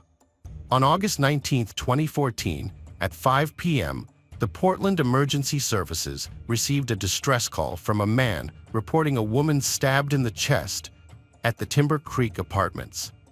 The victim, who was still alive but struggling to breathe, needed immediate medical attention. The eyewitness requested an ambulance be sent to the scene as soon as possible. When paramedics arrived, they found the victim. Despite the paramedics' best efforts, she succumbed to her injuries. Before passing away, she shared crucial information. The man who made the 911 call explained that he and his wife were walking down the stairs towards the parking lot when they heard a scream. He looked to his right and saw a woman running towards them, crying out, "He stabbed me! He stabbed me!" The victim told them that she didn't know her attacker, but described him as wearing camouflage pants and a black hoodie. The manager of the Timber Creek Apartments identified the victim as 29-year-old Nicole Loeb, a leasing consultant who had been working at the complex for a few weeks. On August 19th, Nicole was driving a golf cart to deliver lease renewal letters to residents, along with a balloon and a popcorn package. She marked each apartment on a map as she made the deliveries. The investigation revealed that the attack likely occurred in a specific stairwell at Timber Creek, known as Breezeway. This conclusion was based on Nicole's notations and the map she had marked. It is believed that the attacker was waiting for her under the stairs, as several indicators pointed to this location, including a trail of blood drops and scattered leaflets at the foot of the stairs. During the investigation, several witnesses reported seeing a suspicious young male wearing a black hoodie and cam pants in the area around the time of the attack. By combining the reports and timelines of each sighting, detectives were able to piece together the path the suspect took into and out of Timber Creek. The Washington County Search and Rescue Team searched the woods along Cedar Mill Creek, which runs through the Timber Creek apartment complex. They found several items during their search and sent them to a laboratory to see if they were relevant to the case. The police contacted Chris Laub, Nicole's husband, to inform him of the incident. Chris and Nicole had a blended family, including 2 daughters from his previous relationships and a son together. Nicole was a strong and resilient person who had overcome cancer as a teenager. She developed a passion for fitness and bodybuilding and competed in several events. Her dream was to become a coach and help others achieve their fitness goals. The attack on Nicole was not a robbery, and Tinoco did not attempt to remove any of her clothing. This suggests that the motive behind the attack may have been personal. As a result, detectives began to focus their attention on her husband, Chris. Nicole was a beautiful woman, a loving wife, an amazing mother, and a devoted friend. She was unafraid to share her faith and opinions with others, and her goal was to make the world a better place. Her legacy lives on, and it's clear that she achieved her goal. She touched the lives of everyone in the room in ways that will have a lasting impact. The police interviewed residents of the Timber Creek apartments and found 2 witnesses who saw a man in a black hoodie and cam pants matching the suspect's description running across the road during the time of the attack. The witnesses saw the man running towards the houses across the street from the Timber Creek apartments, not looking around, and with a hood over his head. Using the witnesses' descriptions, detectives created a sketch of the suspect and quickly distributed it throughout the city.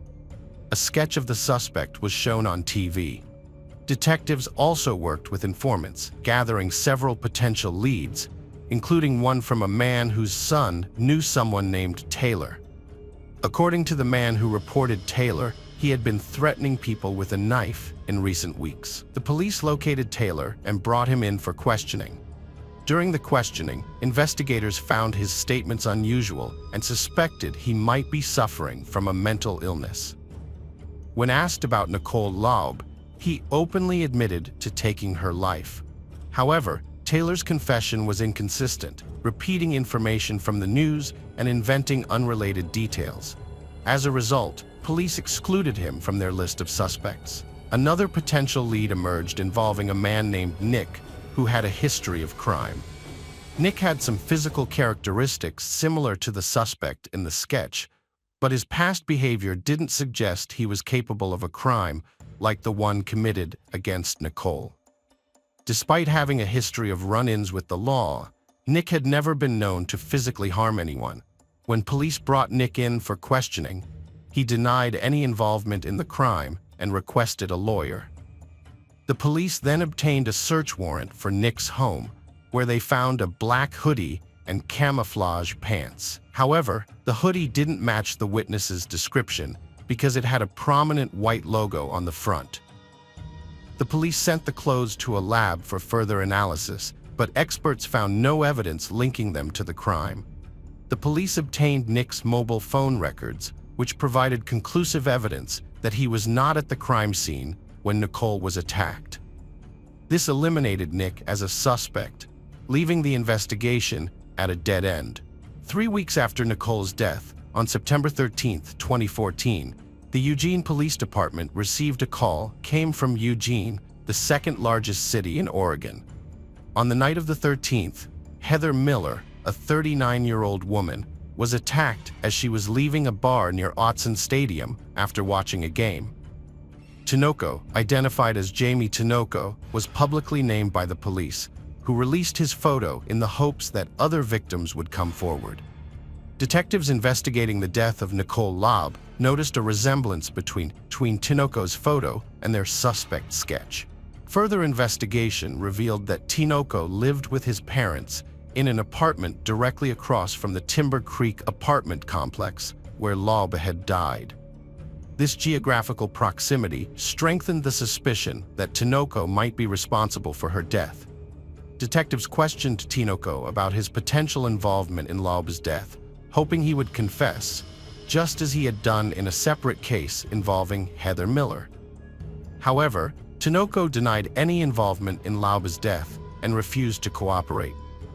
As a result, the police had to gather evidence to link Tinoco to the crime. With his parents' apartment located directly across from the Timber Creek complex, the police obtained a search warrant.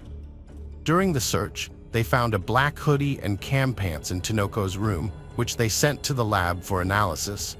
The lab report results with no DNA match found. While there's no concrete evidence linking Tinoco to Nicole's death, he's clearly responsible for attacking Heather Miller and showed no remorse, even taking pride in his actions during his trial. In a new interrogation, investigators used Tinoco's ego to their advantage, suggesting that if he confessed to Nicole Labeb's murder, he would gain respect from other inmates in prison. The detective implied that owning up to the crime would make him appear more formidable, rather than just a coward who attacked a woman from behind. After a brief silence, Tinoco began to open up about Nicole.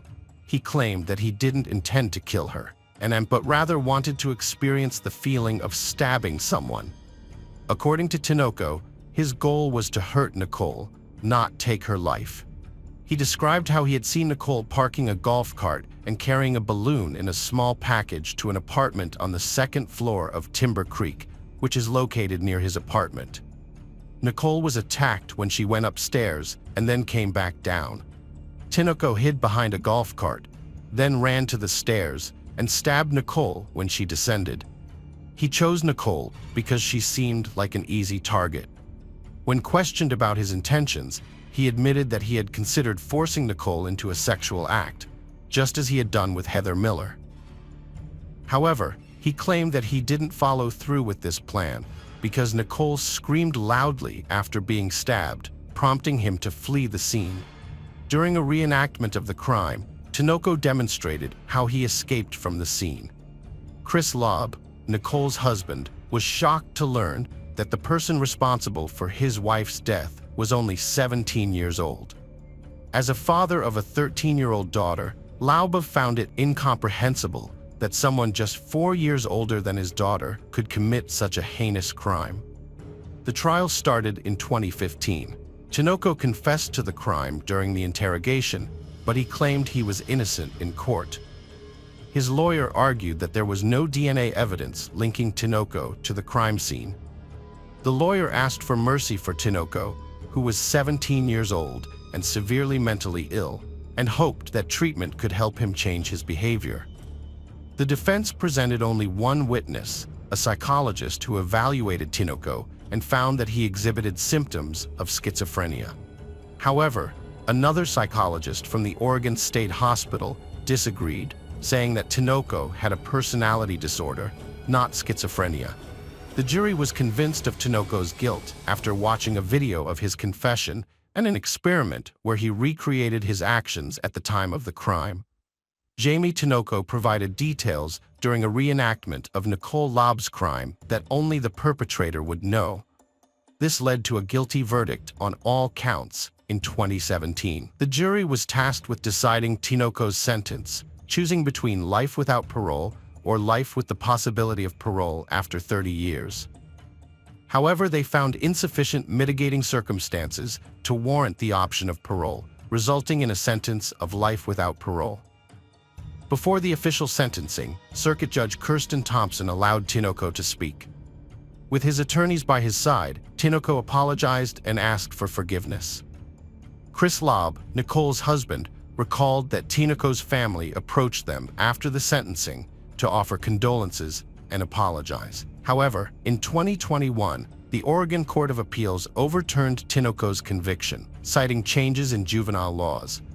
At the time of the crime, Tinoco was automatically referred to adult court due to the nature of the offense.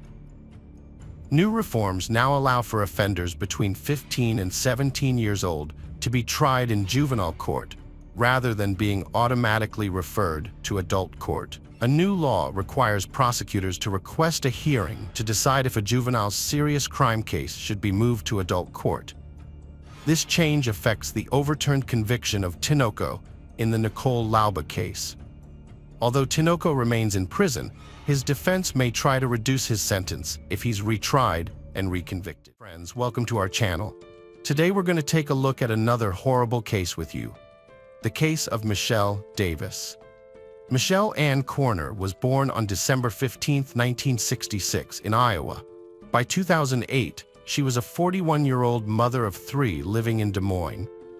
Her divorce from her husband, Randy Davis, was nearly finalized, and she had taken steps towards starting anew. Michelle had moved into her own apartment and obtained a restraining order against Randy. This marked a significant turning point in her life. However, the years leading up to the divorce were tumultuous for the family. Michelle, described as friendly and adventurous, with a passion for motorcycles, she was a respected and authoritative secretary at a trucking company. On September 11, 2008, Michelle having finally escaped the burdens of her troubled marriage. Colleagues noted the change in her demeanor since her separation. Michelle left work around 4:30 p.m., but her newfound freedom was short-lived. Just after she left, 911 operators began receiving calls about an accident on Interstate 235. A Mercury Sable was found upside down, with Michelle, still wearing her seatbelt, unconscious in the driver's seat. Paramedics rushed to the scene, but sadly couldn't save her. Michelle Davis was pronounced dead. After arriving at the scene, the police initially believed that Michelle lost control of her vehicle, resulting in an accident. However, they quickly ruled out this theory the next day. Forensic experts determined that Michelle's death was not caused by injuries sustained during the rollover, but rather by a gunshot wound to the head. The bullet was extracted and sent for analysis in the hopes of identifying the perpetrator. As they waited for the results of the ballistic examination, local authorities took precautions to ensure public safety. They considered the possibility that Michelle was a random victim and that the shooter might strike again. To address concerns, the police increased patrols in the area. Once it was clear that Michelle's death was not an accident, detectives revisited the crime scene to search for clues. Unfortunately, their efforts yielded no results, as they found neither the cartridge case nor any other evidence to aid in the investigation. The police initially thought Michelle was the victim of a car accident, so the traffic services cleared the site, potentially destroying any evidence. Despite this, the detectives remained hopeful that they could still find answers by reviewing traffic camera recordings. These recordings often help solve cases, and this one was no exception. The investigators started studying the recordings from the traffic cameras, focusing on the one closest to the crime scene. They rewound the recording to the time when people started calling 911. After half an hour, they found what they were looking for. The video showed Michelle's car lying upside down, but the footage was of poor quality, resembling a slideshow with separate pictures and intervals between them. Michelle Davis's family was shocked when investigators revealed her death was not an accident. Her father, Michael Lee Corner, was particularly devastated, having lost another daughter, Cheryl Sue, in 1965 at just 1 year old, and now dealing with the loss of a second child.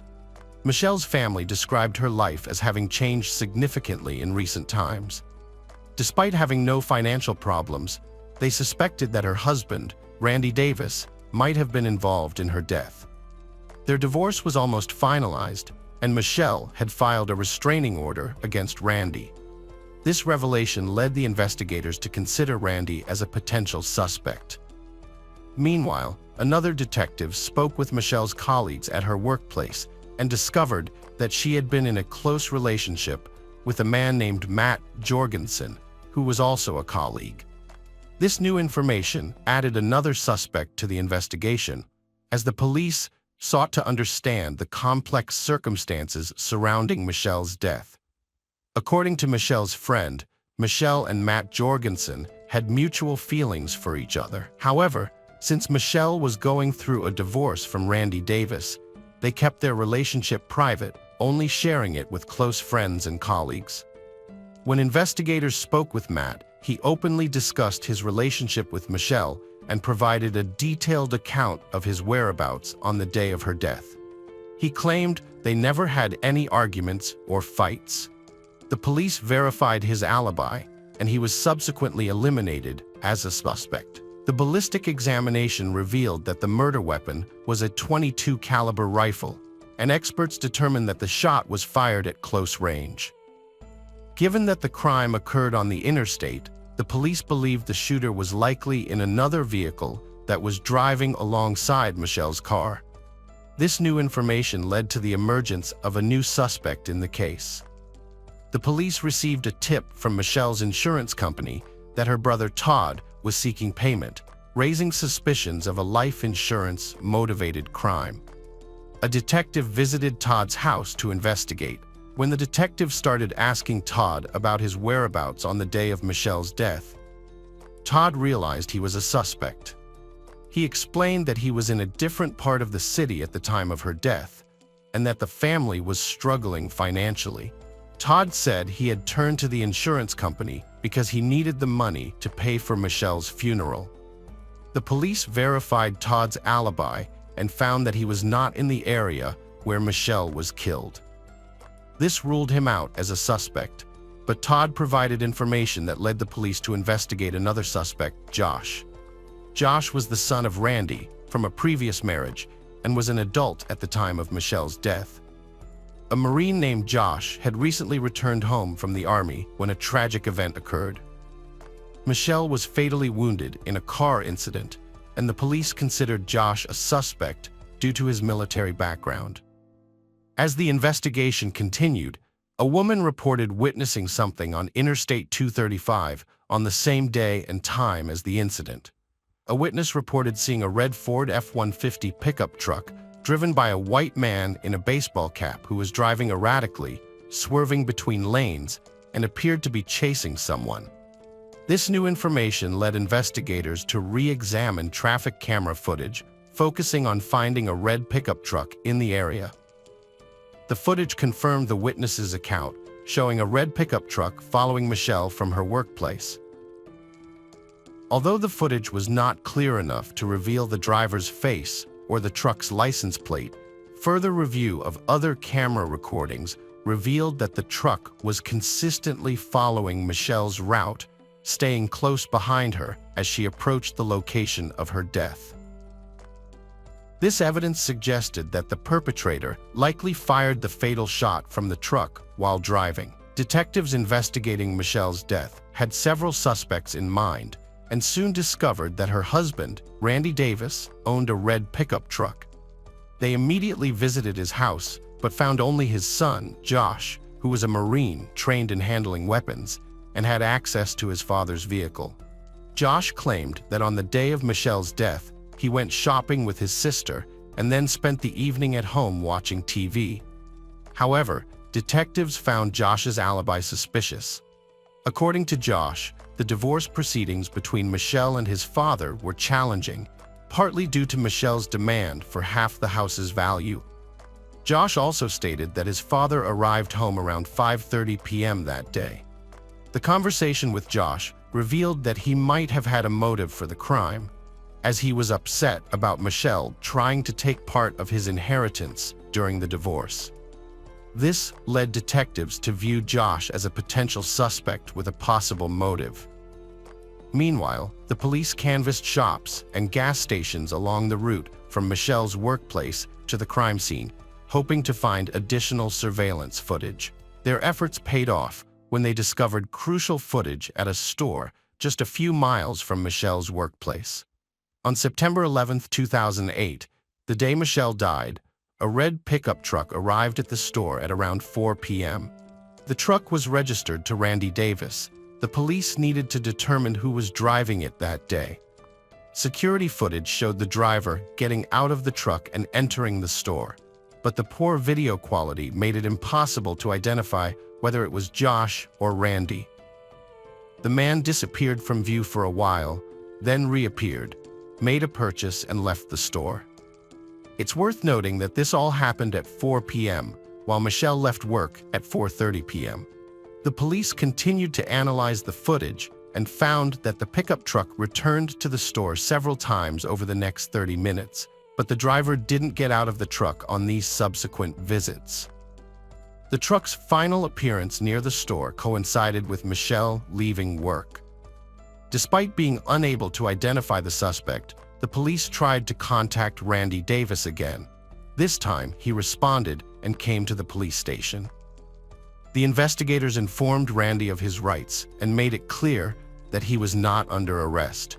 Randy agreed to cooperate and answer some questions. When asked about his activities on September 11th, Randy mentioned that he was going through a difficult divorce with his wife Michelle, with whom he had been married for 17 years.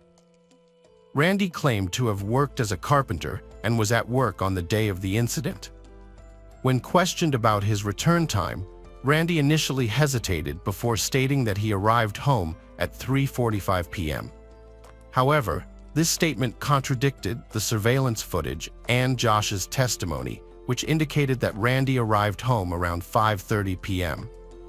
Randy further stated that he didn't leave his home after 3:45 p.m. and was home alone until Josh joined him to cook dinner together.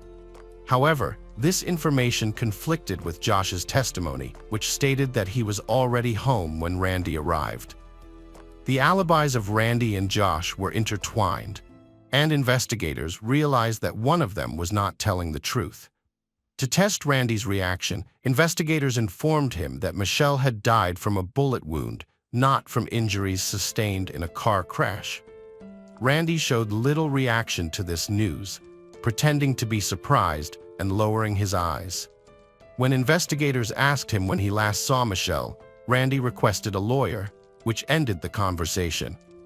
The investigation was lacking in crucial evidence, including the weapon used to take Michelle's life, so Randy Davis was released. On September 15, 2008, Michelle's family and friends gathered to pay their respects at her funeral. Randy Davis attended the ceremony, putting on a show of grief, including bursting into tears. The investigators were working hard to find the answer. Unexpectedly, Josh Davis, Randy's son, walked into the police station with his lawyer and offered to make a statement. According to Josh, his father's car was parked in the driveway when he returned home from his sister. On September 11, 2008, Randy Davis committed a horrific act of violence. His wife, Michelle, had filed for divorce and was seeking part of the property in the divorce proceedings. Randy was unable to accept this and decided to take drastic measures. According to his son Josh, Randy had been planning this act of violence and had even told Josh that he was going to do something that would make Michelle regret it. Josh tried to stop his father, but Randy was determined to carry out his plan. Randy parked his red pickup truck outside the store where Michelle worked and waited for her to leave. He drove past the store several times, making sure not to miss the moment. When Michelle left work, Randy followed her and eventually found the right moment to strike.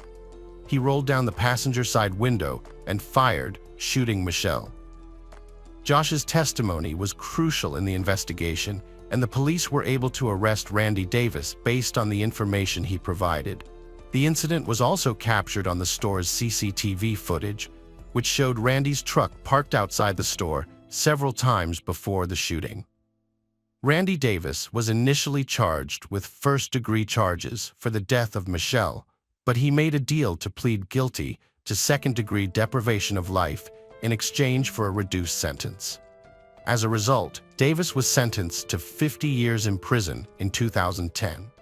Hello friends, welcome to our channel. Today we're going to take a look at another horrible case with you, the case of Heather Jackson. Heather Jackson was 23 years old in 2012, and her life was a challenge. She had recently separated from her husband, Wayne, and they were in the process of getting a divorce. They had 2 young children, 3-year-old Selena and 1-year-old Wayne Jr. Despite the difficulties they faced as parents, Heather was determined to provide a happy life for her kids. She had found a new home on a quiet street near Lake Erie, which brought her some sense of relief. Heather and Wayne had been high school sweethearts, but their marriage had fallen apart. On September 8, 2012, Heather's friend Danielle Sorrell arrived at her house at 2:30 p.m. for a prearranged meeting. However, when Danielle knocked on the door, no one answered. She checked all the doors, but they were locked, leaving her wondering what was going on. Danielle was puzzled that Heather and her kids weren't at home despite their planned meeting. Even if Heather had changed her plans, she would have alerted Danielle. So, Danielle called Heather's mom, Jody, who was very close to her daughter and spoke with her daily. However, Jody couldn't reach Heather that day either. Danielle then contacted all of Heather's friends, but none of them knew her whereabouts. Her concern grew when she spotted Selena's pacifier on the porch. Danielle knew Heather would never leave the house without the pacifier, so something was off. Hours passed, but Heather still hadn't contacted her mom. Jody's unease called the police to request a check. The officers arrived, knocked on the door, and got no response. They circled the house, peeking through the windows, but saw nothing suspicious. Since they found no signs of forced entry or foul play, they couldn't enter the house without a warrant and left. At approximately 7:30 p.m., Heather's friends, Thomas Hansen and Dan Reiner, arrived at her house after discovering she was missing. When no one answered the front door, Reiner proceeded to the back porch, forced the door open, and entered the home. Inside, they found Heather's naked body in the bedroom and immediately called 911. Sergeant Eric Gray Bill, a Sandusky police officer, responded to the scene and entered the house. He discovered Heather's body lodged between the box spring and mattress in her bedroom, with a ligature around her neck. The TV was still on, but the children were nowhere to be found. Their room was empty. During their search of the house, the officers noticed a utility closet door that they had not yet checked. When Sergeant Bill opened the door, he found stacked boxes with objects behind them. Behind the boxes, he discovered the lifeless bodies of Heather's children. The police immediately secured the crime scene. The officers were deeply shaken by the discovery, having never encountered a crime of such magnitude before. Heather's family and friends were even more devastated after the forensic examination results were revealed. According to court documents, Dr. Diana Scala Barnett, the deputy coroner for Lucas County, performed the autopsies on the 3 victims. Her findings showed that Heather Jackson's cause of death was ligature strangulation. Additionally, Dr. Barnett observed that Heather's rectum was unusually open after death, suggesting that an object was likely inserted into the area around the time of her death, causing it to remain in that state. Dr. Scala Barnett testified that both Wayne Jackson and Selena Jackson also died from ligature strangulation. She noted that Selena's underwear was rolled up, indicating that the body had been redressed. Selena also had a rectal dilation similar to her mother's, again indicating that something was in her rectum at or about the time of death. Julie Cox, a forensic scientist at the Bureau of Criminal Investigation, testified that there was seminal fluid on the anal swabs obtained from Selena Jackson. Cox also noticed a stain in Selena Jackson's underwear, so she cut a small portion of that stained area for testing and determined that it contained a sperm cell. The police were determined to quickly catch the monster responsible for the crime. Since Heather's house was located next to Firelands Regional Medical Center, investigators obtained footage from the building's surveillance cameras, which they hoped would lead them to the perpetrator. Reviewing the CCTV footage, they identified a car that drove up to Heather's house at 10:57 p.m. Although the camera was far from the house and the darkness made it difficult to see, the car's headlights provided some clues about what happened. The footage showed the car backing into the driveway and remaining there for 11 minutes. At 11:08 p.m., the headlights turned on again, and the driver departed. Meanwhile, Thomas Hansen and Dan Reiner, the men who discovered Heather's body, were brought to the police station for questioning. The investigators questioned them separately, starting with Dan Reiner, who had called 911. Dan and Heather were friends, and when Dan discovered she was missing, he went to her house to look for her. He had to push the door hard to get in. After calling 911, the police asked Dan for a DNA sample, which he willingly provided. The results are nothing special, and he was released. The police then questioned Thomas Hansen, who claimed to have spoken with Heather on the phone the previous night. He said he drove to her house around 11 p.m. but didn't go inside. Instead, they chatted briefly outside, and then he left. This revelation helped the police identify the driver of the car seen on CCTV footage, Thomas Hansen. Hansen also revealed that he didn't enter Heather's house because she wasn't alone. There was a man with her, someone Hansen knew as Josh. Hansen's account matched Reiner's, stating that when he learned Heather was missing, he went to her house to investigate. After releasing the initial suspect, the police shifted their focus to a new suspect, Josh Case, who was at Heather's house on the night of her death. They quickly located him and brought him in for questioning. Josh admitted to knowing Heather for years and being at her house that evening, where they watched TV while the children slept. He also claimed to have gone to the store to buy breakfast for the kids, returning to the house before a friend picked him up at around 1 a.m. Josh acknowledged having consensual intimate contact with Heather.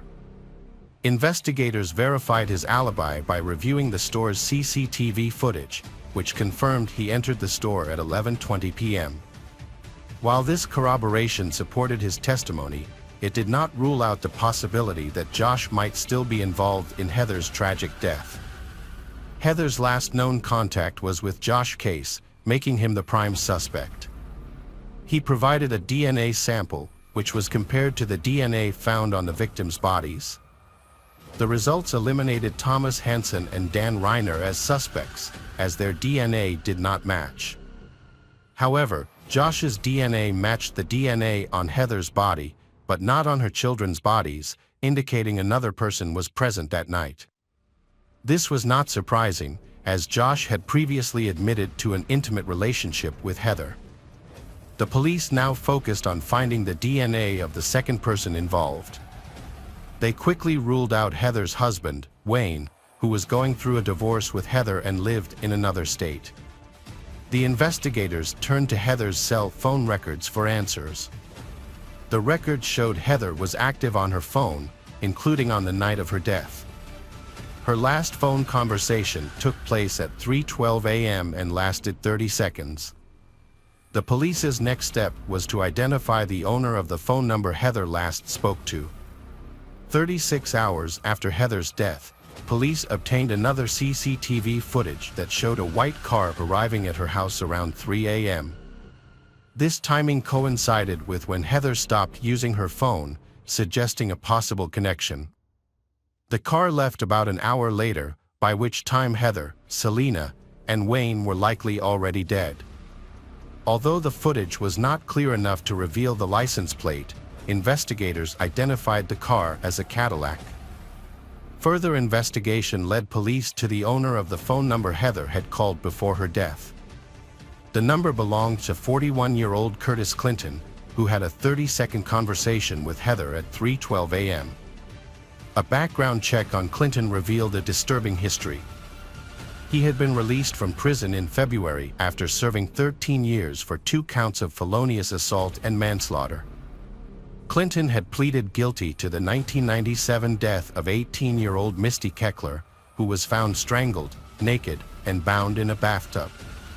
The similarities between Keckler's death and Heather's raised concerns among investigators, especially given that Clinton had been released from prison just 6 months before Heather and her children's deaths. This raised the possibility that Clinton had returned to his violent ways after his release. Curtis Clinton became the prime suspect in the murder of Heather and her children, and the police urgently needed to locate him to prevent any further harm. The police visited Clinton's last known address but were unable to find him. However, they soon discovered a white Cadillac parked on a nearby street. A search of the vehicle revealed a receipt from a gas station, dated the night of the crime. The investigators reviewed the gas station's CCTV footage, which showed Clinton purchasing water and beer while appearing calm. This was after the time Heather and her children were killed. The police will receive information that a patient named Curtis Clinton had been admitted to a local hospital. They immediately went to the hospital, found Clinton, and arrested him, taking him into custody at the police station. Clinton denied any involvement in the deaths of Heather Jackson and her children. He admitted to having dated Heather for 5 months and having an intimate relationship with her. According to Clinton, Heather had many personal problems and had asked him for financial and emotional support. He claimed that he didn't know her children well. Clinton initially stated that he last saw Heather on Thursday, September 6th, when he gave her $328 and they had intimate contact.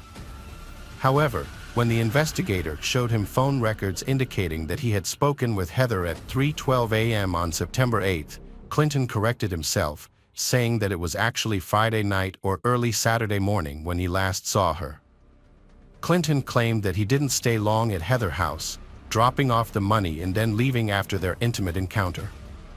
He couldn't recall what time he arrived home. Clinton suggested that someone else must have gone to Heather's house after he left, as Heather had mentioned receiving an irritating call or text while he was with her. When confronted with the fact that he was the last person to have contact with Heather, Clinton expressed doubt. Curtis Clinton was arrested and jailed after his DNA was found on the victims. In a recorded call to his mother, Clinton expressed regret and confusion, saying he wished he'd sought help. He also hinted at a violent temper, suggesting it could happen again. His mother acknowledged the family's struggles, but said they'd learned to manage them, and noted that Clinton had stopped taking his medication, which contributed to his behavior. Clinton told his mother that he planned to plead guilty to the charges and accept whatever consequences came his way. The investigation led to multiple charges against Clinton. Furthermore, it was discovered that just 6 days before the murder of Heather and her children, Clinton had attacked a 17-year-old girl, choking her and forcing her to engage in intimate contact. The victim had gone to the hospital, where police collected DNA evidence that also linked Clinton to the crime. Clinton asked to move the trial to a different location, claiming that the local media had already publicized the case so much that it would be hard to find impartial jurors. However, the court denied this request. Clinton brutally murdered Heather, Selena, and Wayne, and the forensic evidence, including his DNA found inside Selena's body, revealed the horrific details of his crimes. Despite facing the death penalty, Clinton did everything he could to avoid it. When given the opportunity to speak before being sentenced, he did not show remorse or apologize to the victims' families. Instead, he attacked prosecutor Kevin Baxter and vowed to win on appeal and have his case retried. In November 2013, Clinton was sentenced to death for the brutal murders of Heather Jackson and her 2 young children. The judge also sentenced Clinton to life in prison without parole for what he did to 3-year-old Selena before strangling her, and added another 10 years for assaulting a 17-year-old girl 6 days before killing Heather and her children. Hello friends, welcome to our channel. Today we're going to take a look at another horrible case with you, the case of Nicholas Billingham. Fiona Beale was a kind and friendly woman who was devoted to her job and adored by her students. She lived with her partner, 42-year-old Nicholas Billingham, in Northampton, a large town in England. Fiona and Nicholas had been together for 17 years and, like many couples, they experienced their share of highs and lows. Leslie, a friend of them, described them as content. Leslie recalled that she had thought Fiona was really nice. Leslie mentioned that they hadn't displayed overt affection but seemed happy. Nicholas's history with women suggested that his relationships were often short-lived. His relationship with Fiona ended abruptly in November 2021, but it wasn't due to the usual reasons. The breakup occurred after they were required to isolate themselves for 10 days. After the breakup, Nicholas maintained contact with his friends and family, revealing to his mother that he had left with a woman named Faye and was happy with his new life. Meanwhile, Fiona completed her 10-day isolation period, recovered and eventually returned to work. She received supportive messages from her colleagues when she returned to work. However, the split had a lasting impact on her. By the end of February 2022, nearly 4 months after the breakup, her mental health began to decline significantly. The memories of Nicholas in her Northampton home became overwhelming, so she decided to move to Cumbria, a 200-mile distance from her previous home. On March 15, 2022, her family grew concerned after reading her text messages. Their worry prompted them to contact the police. The police found Fiona severely injured in a bath at her Lake District Lodge rental. Officer Josh Parkin testified in court that when he arrived, ominous music was playing from her phone, and he initially thought she was dead.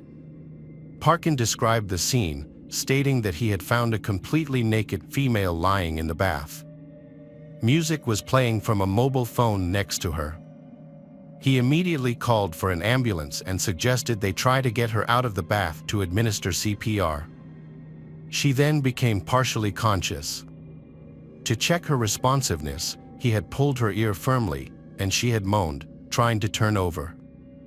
They had sat her up, and she had become emotional. Parkin had discovered a blue leather-bound notebook with a logo on the front. A quick glance had revealed it was a personal document detailing her mental health struggles at the time. Fiona's notebook revealed a dark history of abuse and a sinister plot. She wrote about her husband Nicholas's cruel behavior, including spitting on her and threatening her during intimate contact. She started planning her revenge as Tulip 22, a reckless and ruthless alter ego.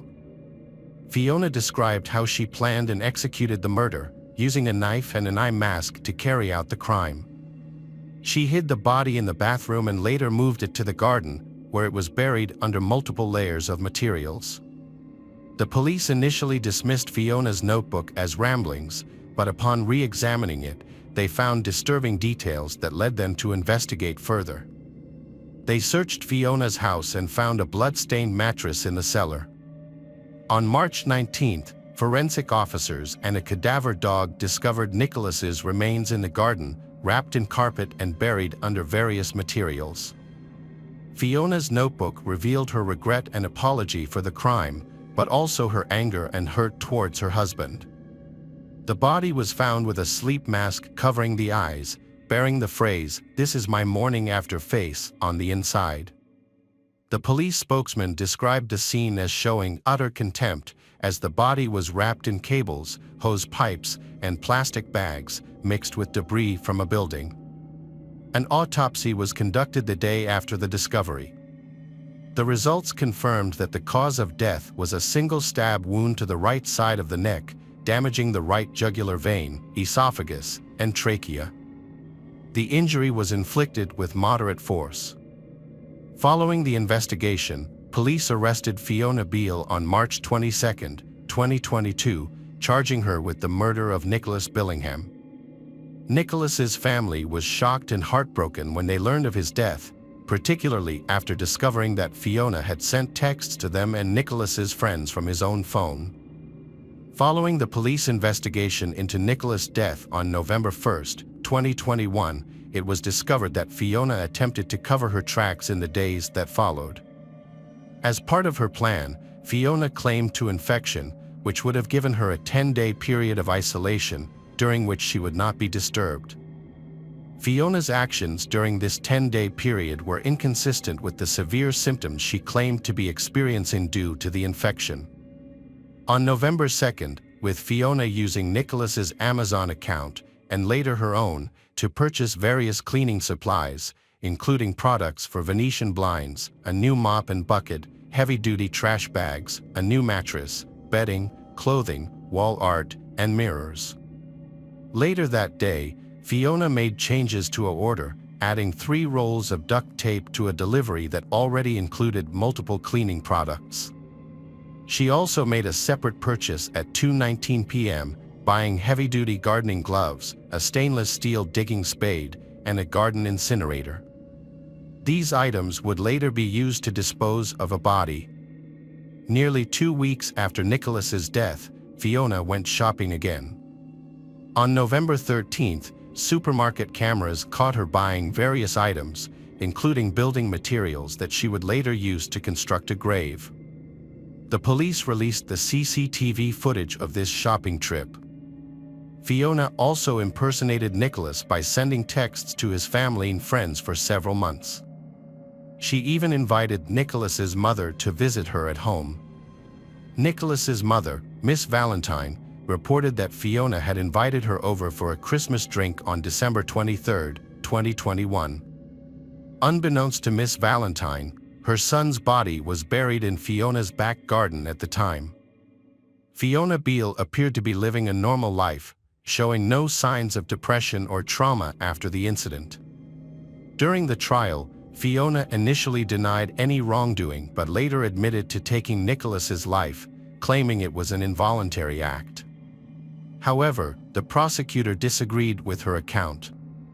He presented evidence that Nicholas had been unfaithful to Fiona throughout their 17-year relationship, cheating on her with multiple women.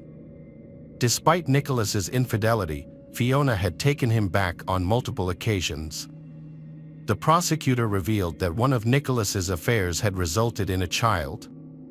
Instead of leaving Nicholas, Fiona allegedly planned and executed murder, carefully considering how to kill him, dispose of his body, and cover her tracks. She also prepared explanations for his disappearance and her own absence from work on the day of the crime. Defense attorney Andrew Wheeler addressed the jury after the prosecution's opening argument, stating that Fiona had struggled with her mental health for years due to Nicholas Billingham's controlling behavior. He emphasized that Fiona, a 49-year-old woman with a good reputation, was a hardworking and well-liked school teacher who had been in a 17-year partnership with the victim. Wheeler asked the jury to consider how someone with Fiona's good character could commit such a crime. Wheeler stressed that the key issue in the case was her state of mind at the time of the killing.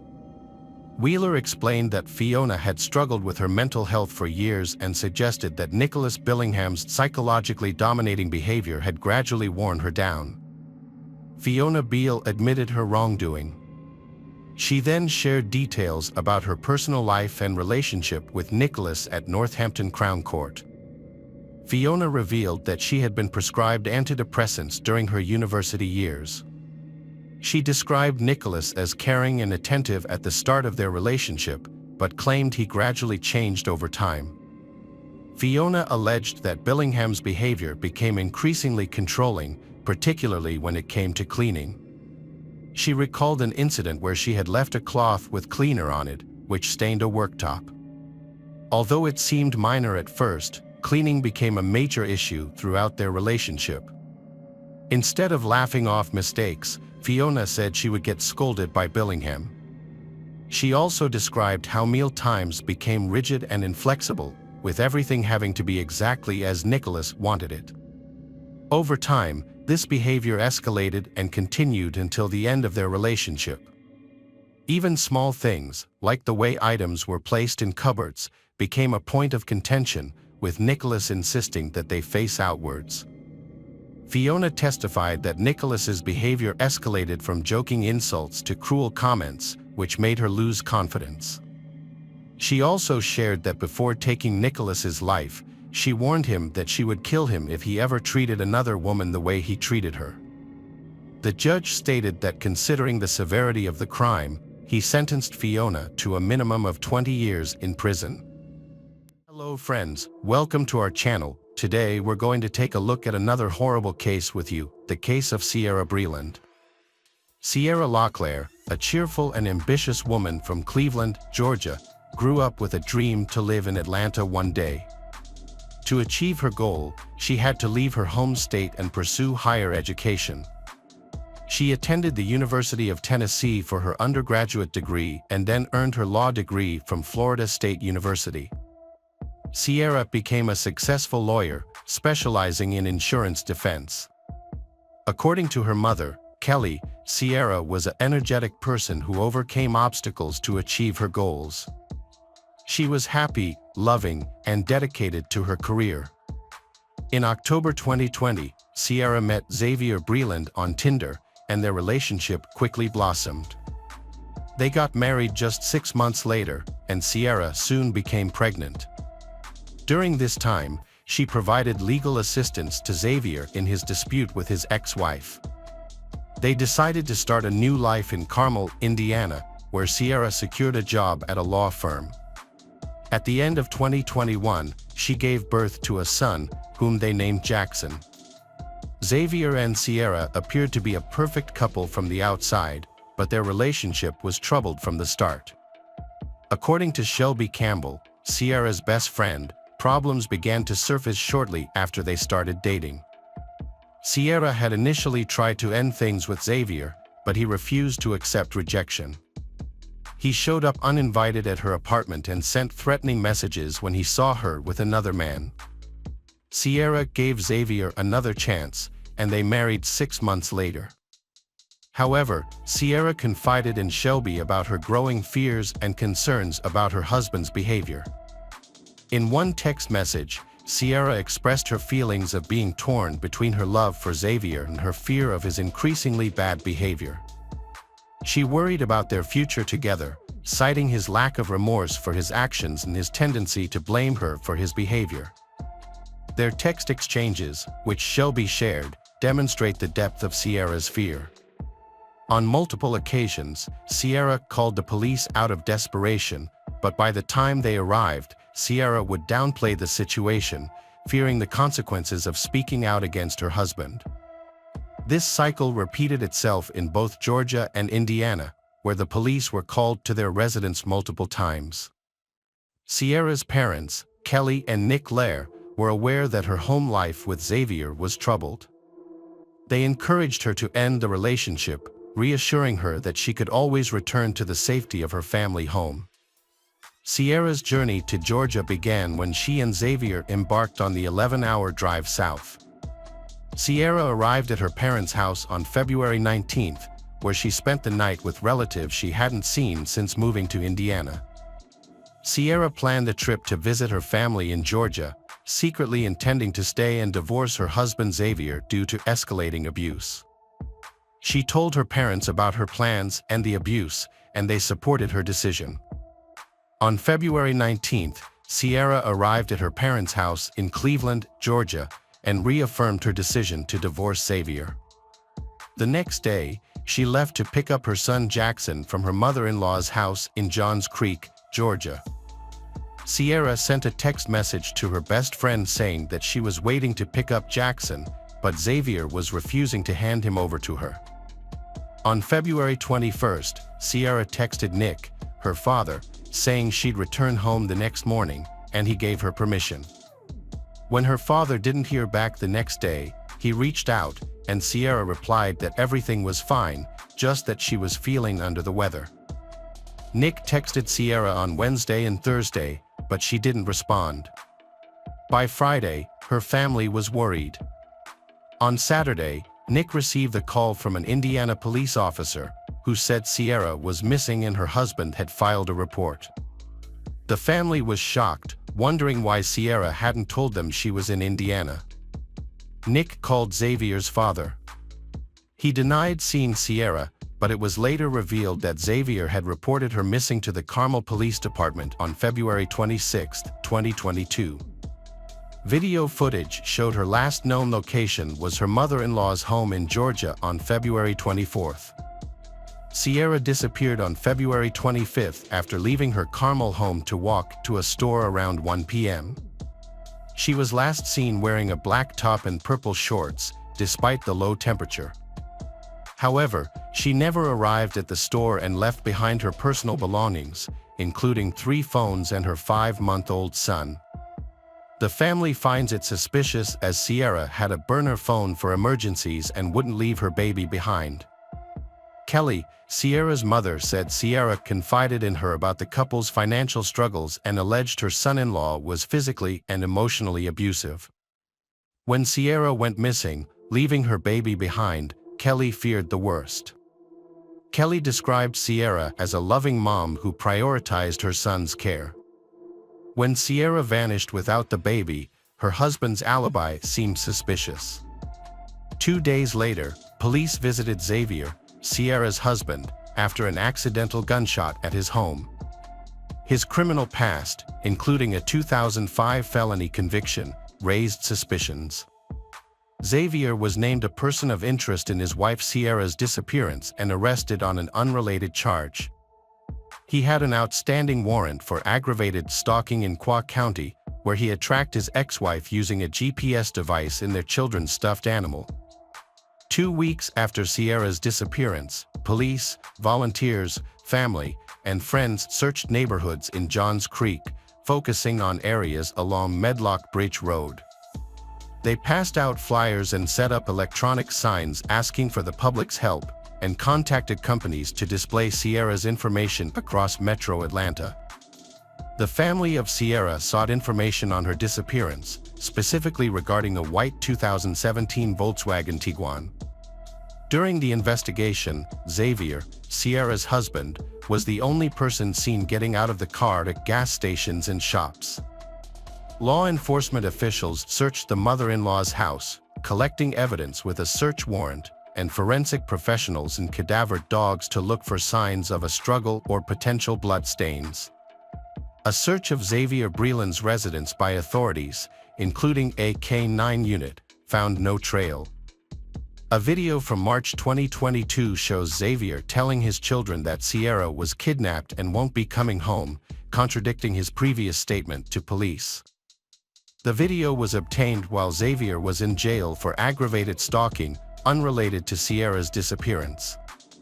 In August 2022, Xavier was found not guilty, but he was quickly arrested again and extradited to Indiana to face a new charge, unlawful possession of a firearm by a serious violent felon. At his initial hearing, Xavier asked the judge to reduce his bail to an amount his mother could afford.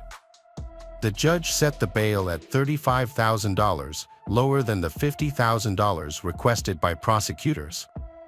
Xavier promised the judge that he would turn his life around if released, even offering to get a job as a truck driver. Despite Xavier's plea, the judge ultimately set the bail at $100,000. Xavier was eventually released in February 2023 after posting bail. However, this decision would have consequences that will be discussed later. Xavier was repeatedly questioned about Sierra Brain's disappearance, but he maintained his innocence, claiming she vanished after going to the store.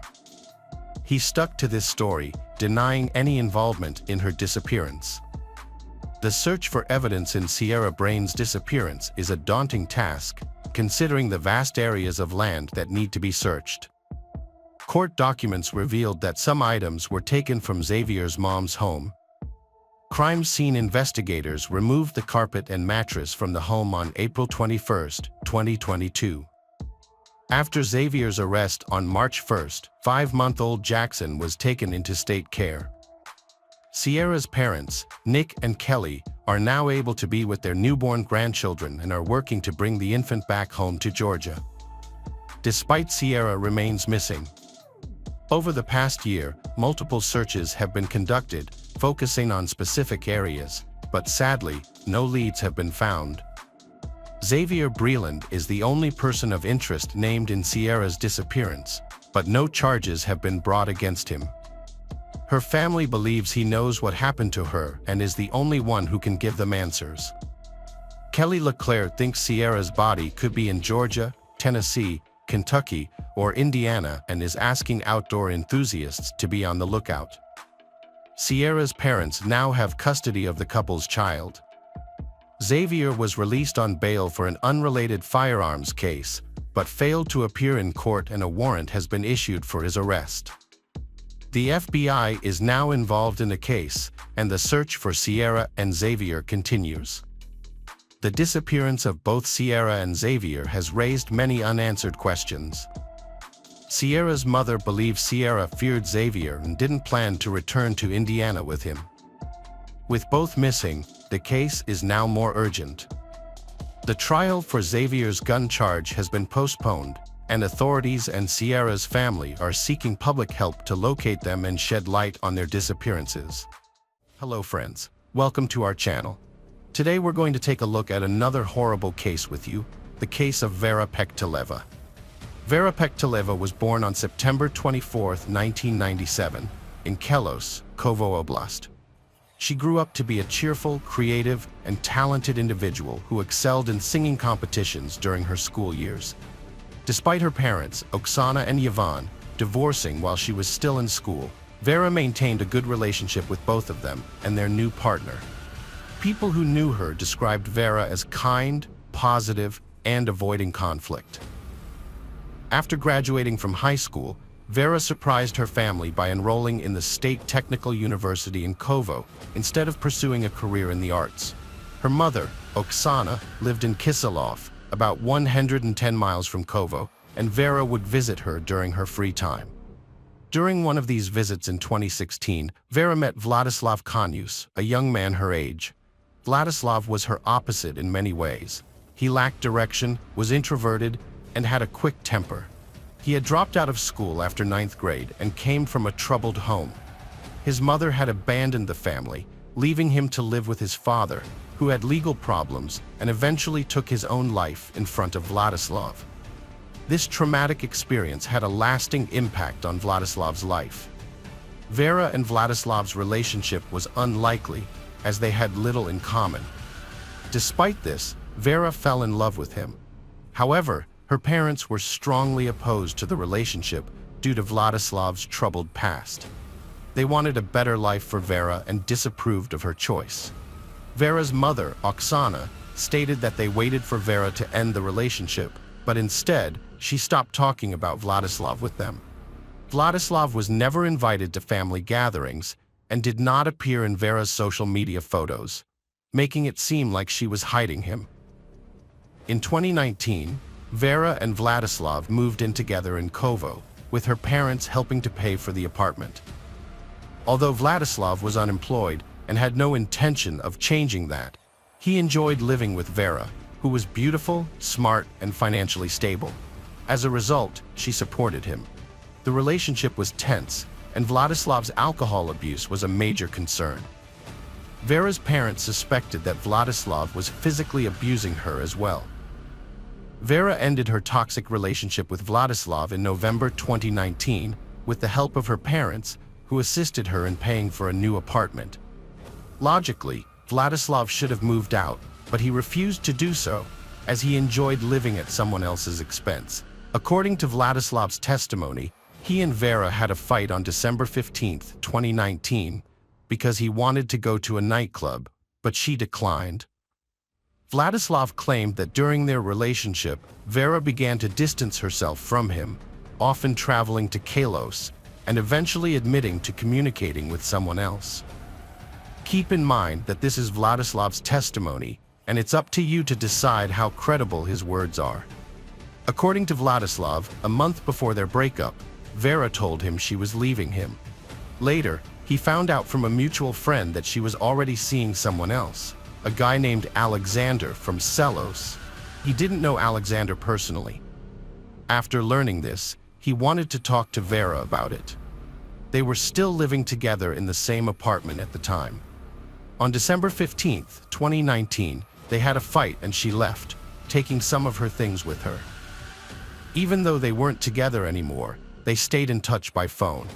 On January 12, 2020, he called Vera and offered to help her move her remaining belongings to a new place. She agreed, and they planned to meet up the next day to do the move. When January 13th came around, Vera showed up, and they packed up both her stuff and his, since he was planning to move out of the apartment too. He didn't want to stay there without her. On January 13th, 2020, Vladislav and Vera consumed beer, lure, and vodka while packing. They both became intoxicated. Despite their inebriated state, they did not argue during the drinking session, which continued until 5 a.m. on January 14th, 2020. However, a conflict emerged when Vladislav brought up their relationship and suggested they get back together. He also confronted her about seeing another guy, which Vera denied. This led to an altercation, during which Vera became aggressive, swearing, insulting, and physically attacking Vladislav. She kicked him in the groin area at least 5 times and slapped him in the face at least 8 times. Although he didn't feel pain from the slaps, the kicks caused him physical discomfort. Vladislav claimed that Vera's aggression was triggered by his discovery of her infidelity, which made him angry. Vera, on the other hand, accused him of prying into her personal life and continued to insult him. This is the version of events as told by Vladislav to the police. However, there are reasons to believe that Vladislav's testimony may not be entirely truthful. Vera was determined to move out of the apartment she shared with Vladislav and wanted no part in drinking with him. She asked her friend to assist her with the move and sent a voice message at 5:08 p.m., saying she was already packing her belongings and would be at her new apartment by 6 p.m. She requested her friend's help in transporting her belongings from the taxi to the new apartment. However, just 3 minutes later, Vera sent another voice message inviting her friend to come to her current apartment to help with the move. But before she could finish, Vladislav intervened, stating that no one was allowed in the apartment, effectively blocking her friend from coming. The situation was escalating, and at 5:15 p.m., Vera sent a quiet, low-voiced message to her friend, seemingly a distress call, as she attempted to keep it from Vladislav's ears. 10 minutes later, at 5:25 p.m., Vera sent another voice message, but this time Vladislav's voice could be heard, instructing Vera's friend not to bother them and to wait for Vera to text her. By 7:19 p.m., Vladislav had taken control, sending a voice message himself.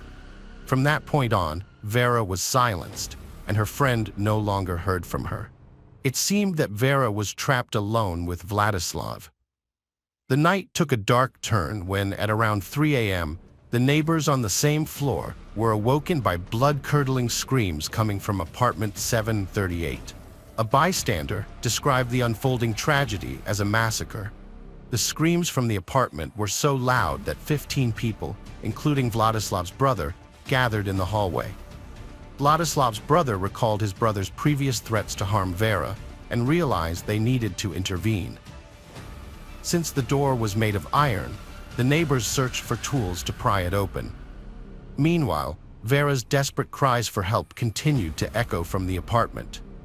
The bystanders called the emergency service multiple times, but their calls were ultimately part of a separate investigation.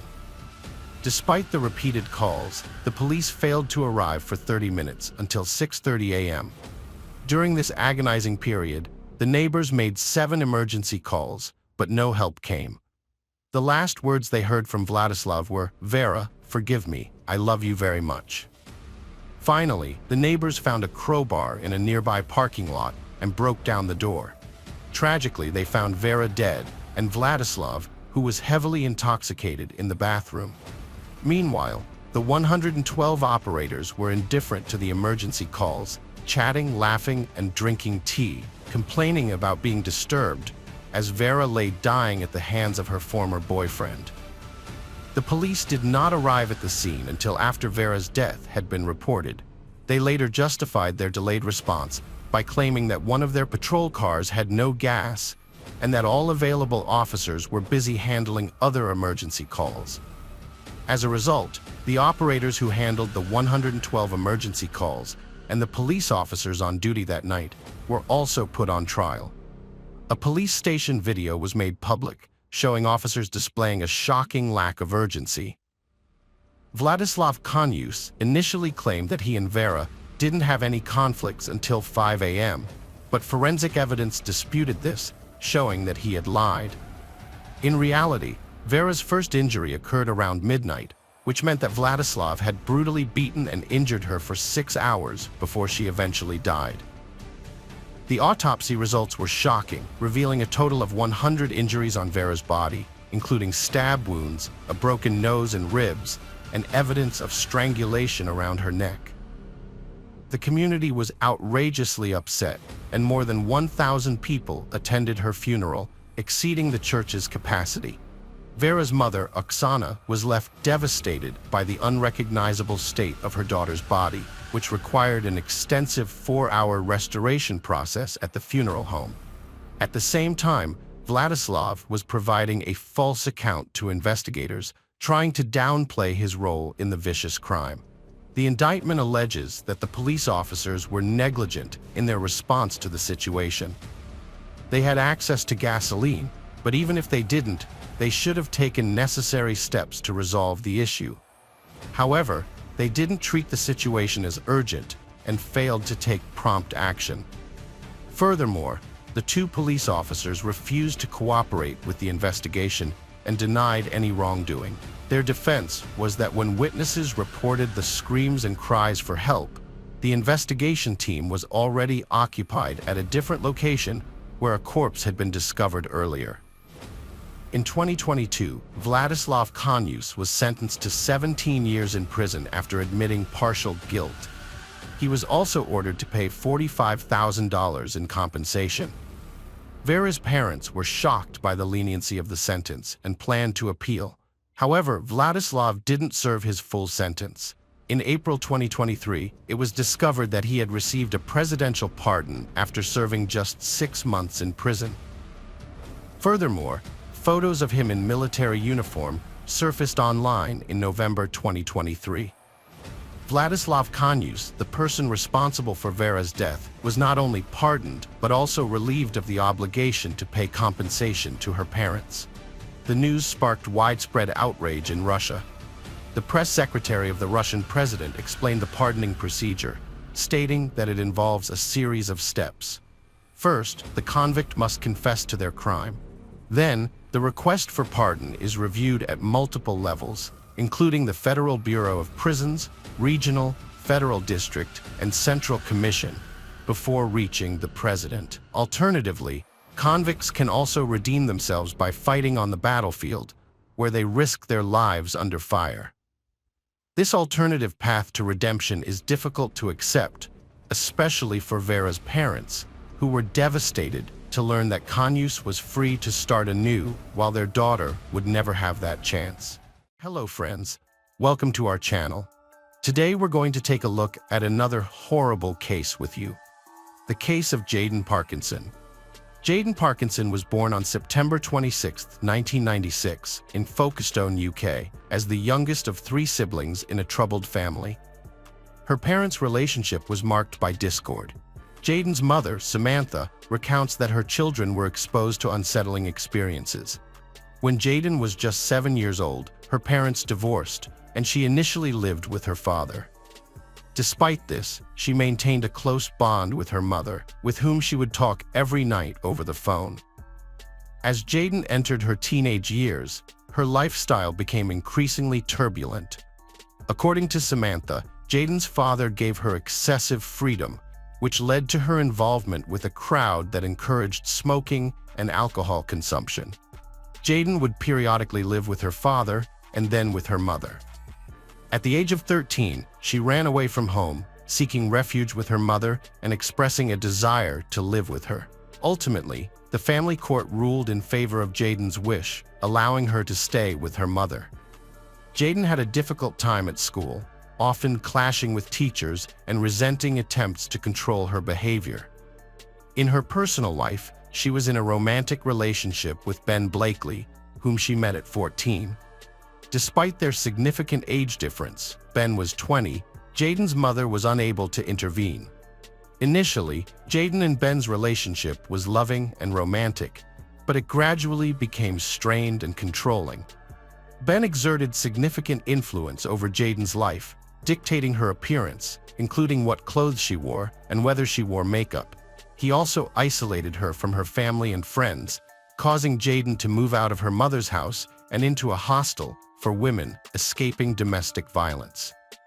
Ben exerted total control over Jaden's life, despite being banned from her hostel. They frequently argued, and the hostel staff were even warned about Ben's aggressive behavior towards her. Jaden was trapped, needing his permission to do anything. Ben took away her phone, convincing her that she only needed him and his love. Ben dictated who Jaden could talk to, forbidding her from interacting with men. He monitored her social media, and she eventually stopped attending school. His grip on her life was so tight that he even restricted her from leaving her room to use the toilet. Jaden's daily phone calls with her mother dwindled to just 1 or 2 conversations per month. Jaden's mother, Samantha, pleaded with her to return home and end the toxic relationship, but Jaden refused. Ben's control over Jaden was both psychological and physical. She was often seen with bruises on her face.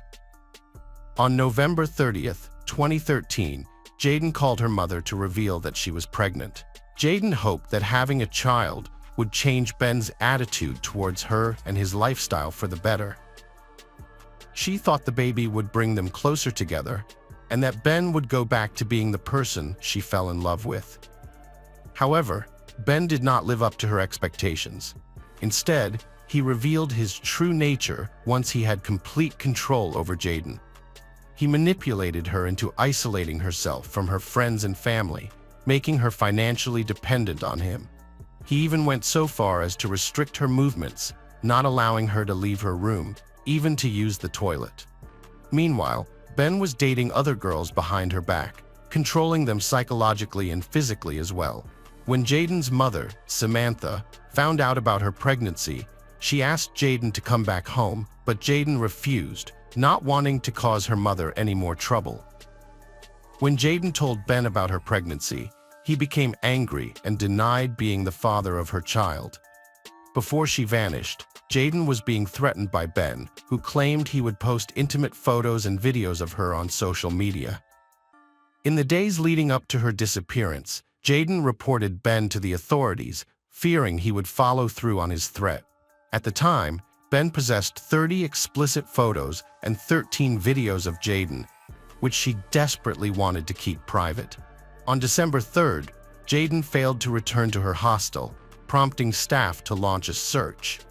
Given their awareness of Jaden's personal issues, they contacted her mother, Samantha, by phone, but she was unable to provide any information about her daughter's whereabouts. A missing persons report was filed with the police just after midnight on December 4th, 2013. After learning about Jaden's tumultuous personal life, investigators reached out to Ben to see if he had any information about her disappearance. However, he was hostile and hung up on them multiple times, claiming he couldn't assist and had no idea where Jaden might be. Jaden had a troubled upbringing and frequently clashed with her family, even running away from home on several occasions. Given this history, her initial disappearance didn't raise immediate red flags during the investigation. On December 4th, police arrested Ben Blakely, but it wasn't related to Jaden's disappearance. Instead, Jaden had previously reported Ben to the police, fearing he would post intimate photos of her online. The investigators who spoke with Ben were unaware that he was also a person of interest in Jaden's disappearance case. After being arrested, Ben denied plans to share Jaden's photos online and was released on bail that same day. Samantha, Jaden's mother, took action by distributing flyers with her daughter's picture and using social media to raise awareness about her disappearance, hoping someone had information about her whereabouts. Meanwhile, the police reviewed surveillance footage to track Jaden's last known movements. They obtained CCTV footage from her hostel, which showed her leaving to meet Ben, but not returning. This was on December 3rd.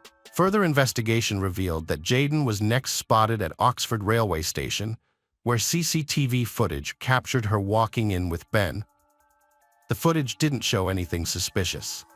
By tracing their journey, investigators discovered that Ben and Jaden took a train to Didcot, a town about 10 miles from Oxford.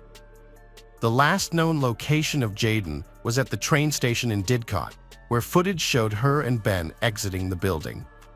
Jaden would typically reach out to her family within a day or two after running away from home to let them know she was safe. However, this time was different. Despite the passing days, Jaden failed to contact her family or friends, and her social media accounts remained inactive. The CCTV footage showing her boarding a train with Ben made him the prime suspect in her disappearance. The police were convinced that Ben knew Jaden's whereabouts and what had happened to her. The footage also revealed Ben returning to the train station alone, but Jaden was never seen alive again. On December 10, 2013, a week after her disappearance, the police arrested Ben Blakely. The investigators wanted to question Ben to determine what had happened to Jaden after they left the train station in Didcot together. At the time, the police considered two possibilities. Jaden might be hiding, or Ben could be holding her against her will. During the interrogation, Ben was very confident in his responses. He claimed to have no knowledge of his ex-girlfriend Jaden's whereabouts, stating that they had broken up and she had moved on to a new relationship. According to Ben, the police should focus their investigation on her new boyfriend. Ben showed a lack of concern for Jaden's safety, saying he didn't care what happened to her now that they were no longer together and he had a new girlfriend. He suggested that the police check her social media accounts to track her location and identify who she was interacting with. Despite Jaden still being missing, Ben was arrested on suspicion of kidnapping and murder. The police then interviewed Jaden's friends to see if they had any information about her possible whereabouts. However, their investigations revealed that Jaden had become estranged from her friends after starting her relationship with Ben, and therefore, no one knew of a potential hideout. A crucial break in the search for Jaden came when a taxi driver from Didcot contacted investigators. He reported that on December 4th, around 1 a.m., he picked up a young man on a dirt road who was struggling with a large, heavy suitcase covered in mud. The passenger needed help lifting the bag into the taxi, which raised the driver's suspicions about its contents and whether he might have unknowingly witnessed a crime. Further investigation revealed that the passenger had called the taxi using Ben Blakely's mobile phone. When police questioned Ben about this new evidence, he refused to answer any more questions. Analysis of his phone's location records showed that Ben had been to several locations in Didcot, including an abandoned barn in the countryside, which became a key area of interest in the case. The team of investigators, comprising criminologists and dog handlers, visited the location where a taxi had picked up Ben that night to conduct an investigation. It was later discovered that Ben and Jaden had previously been to this area, as Jaden's mother resided in Didcot, which is located near the barn. The police discovered a bracelet similar to Jaden's near the barn. Trained service dogs reacted as if they'd found a body inside, but Jaden's body wasn't there. This led the police to suspect that a suitcase, possibly containing Jaden's body, was involved. The police asked the public to come forward if they'd seen a man carrying a large suitcase in the Didcot area. Meanwhile, they conducted door-to-door interviews with nearby residents. Surveillance footage from the train station showed that Ben and Jaden didn't have a suitcase with them. Investigators were determined to find out where Ben got the suitcase, but they also considered the possibility that the man seen with the suitcase by the taxi driver wasn't actually Ben. On December 14th, the police found a crucial lead in their investigation. Ben Blakely's grandmother, grandfather, and younger brother Jake lived near the abandoned barn where the mysterious events unfolded. When the police arrived at their doorstep, Ben's grandmother immediately asked, "Are you here about the suitcase?" The grandmother explained that Ben had borrowed a suitcase from her a few days prior, hurriedly emptying its contents on the floor without explanation. He returned the suitcase 2 days later, but it was dirty. Additionally, she reported that 2 shovels had gone missing and reappeared, covered in a thick layer of dirt. The presence of the dirt-covered shovels raised suspicions that Ben may not have acted alone. Moreover, Jake, Ben's 17-year-old brother, was revealed to be a friend of Jaden's, which hinted at a potential connection between they. Witnesses reported seeing Ben and Jake riding dirt bikes together around the time the police were searching for Jaden. The police arrested Jake Blakely on suspicion of being involved in the crime. They sent the suitcase Ben had returned to his grandmother's barn to a laboratory for analysis to see if it had any traces of Jaden's DNA. Based on the evidence, investigators developed a theory that Jaden was killed in an abandoned barn then placed in a suitcase and taken to another location where she was buried. However, searching the vast fields surrounding Didcot made finding her body a daunting task. To aid in the investigation, the police used aerial photography to identify 10 areas where the soil surface had recently been disturbed. They checked several locations, but didn't find Jaden's body until they had searched all 10 areas of interest. A significant development occurred in the case when Jake Blakely began cooperating with the police. He directed them to investigate his uncle's grave at a local cemetery in Didcot, near the All Saints Church. Although the cemetery was one of 10 locations that had recently shown signs of surface disturbance, it was initially considered a low priority since such changes are not unusual in a cemetery setting. However, after receiving a note from Jake Blakely suggesting that Jaden's body might be buried in his uncle's grave, the police cordoned off the cemetery. This was a completely new and unprecedented tactic in hiding a victim's body, and it drew widespread media attention. Ben and Jake Blakely's uncle had been buried in 2006, and the forensic team set up a tent in the cemetery to conduct their investigation. After some time, they made the grim discovery. Jaden's body was found in the grave, naked, with no clothes or jewelry present. This was the first time in the country that a victim's body had been hidden in an existing grave. An examination by forensic experts revealed that Jaden was beaten before her death, with evidence of strangulation and finger marks on her neck. The official cause of death was asphyxia, as determined by the pathologist. While in prison awaiting trial, Ben Blakely had a change of heart after speaking with the prison chaplain.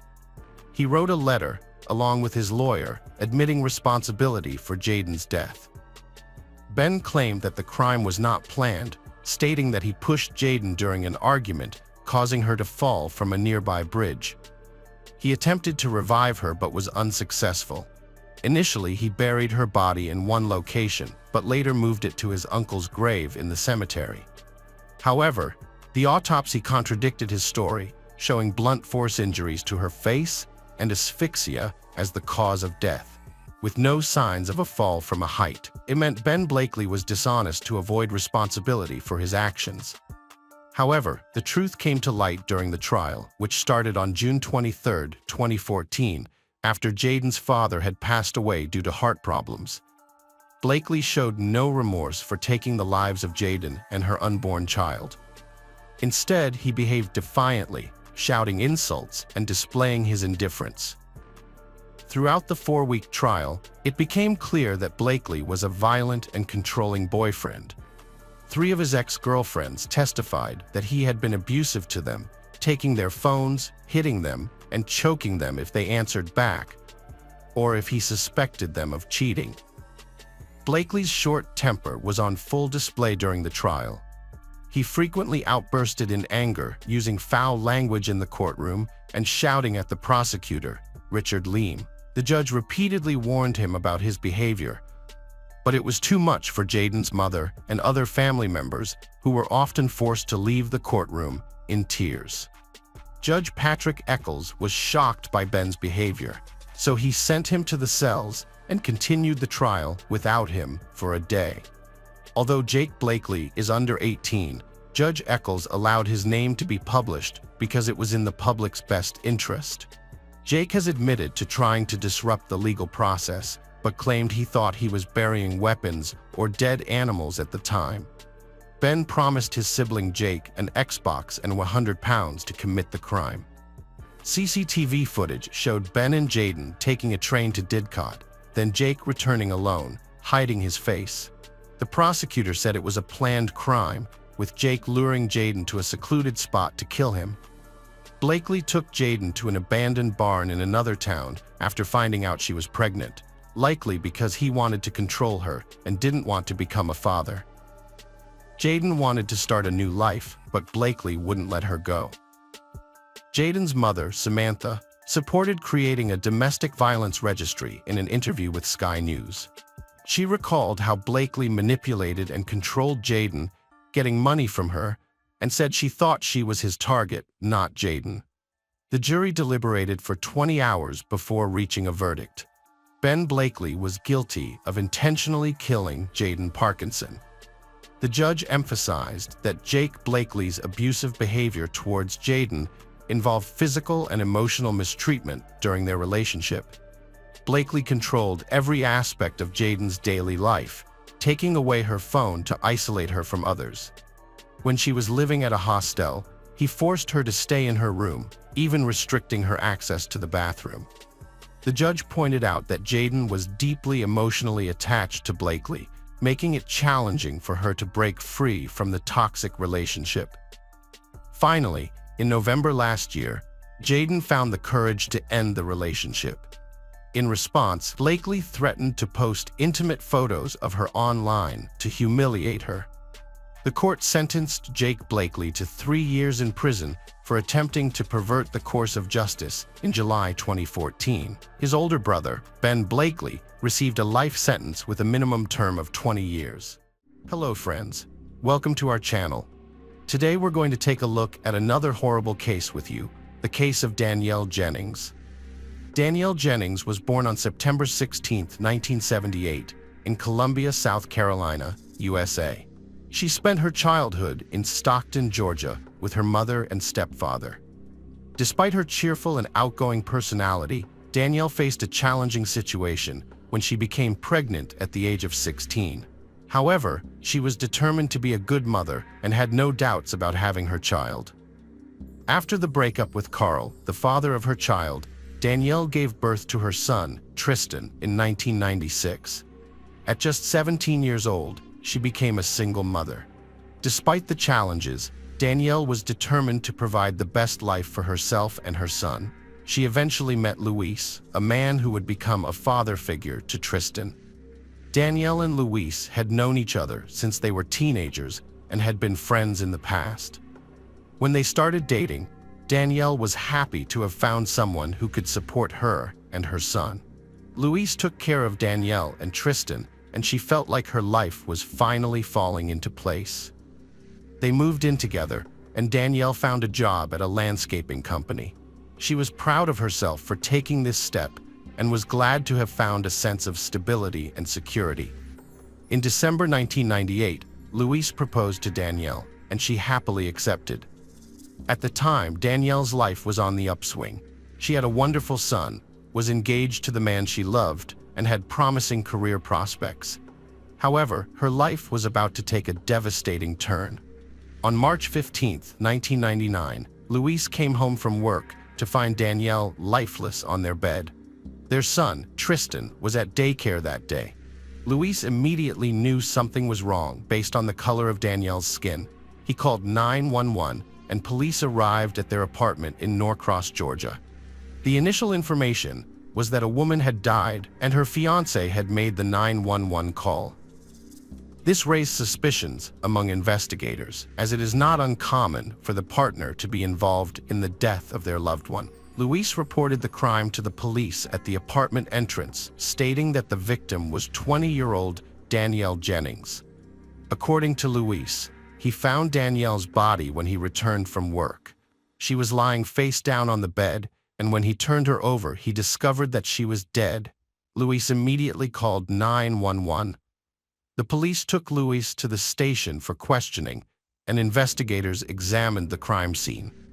Danielle was lying on her back on the bed, fully dressed, with a ligature around her neck. The ligature was a stocking tied very tightly, indicating that the perpetrator left her no chance of survival. The stocking was tied at the back of Danielle's neck, suggesting that the perpetrator was behind her when she was strangled. The bed was disheveled, and one of the dresser drawers was open, possibly indicating that the perpetrator took the stocking from her drawer. Additionally, Danielle's purse had been rummaged through, with its contents dumped out.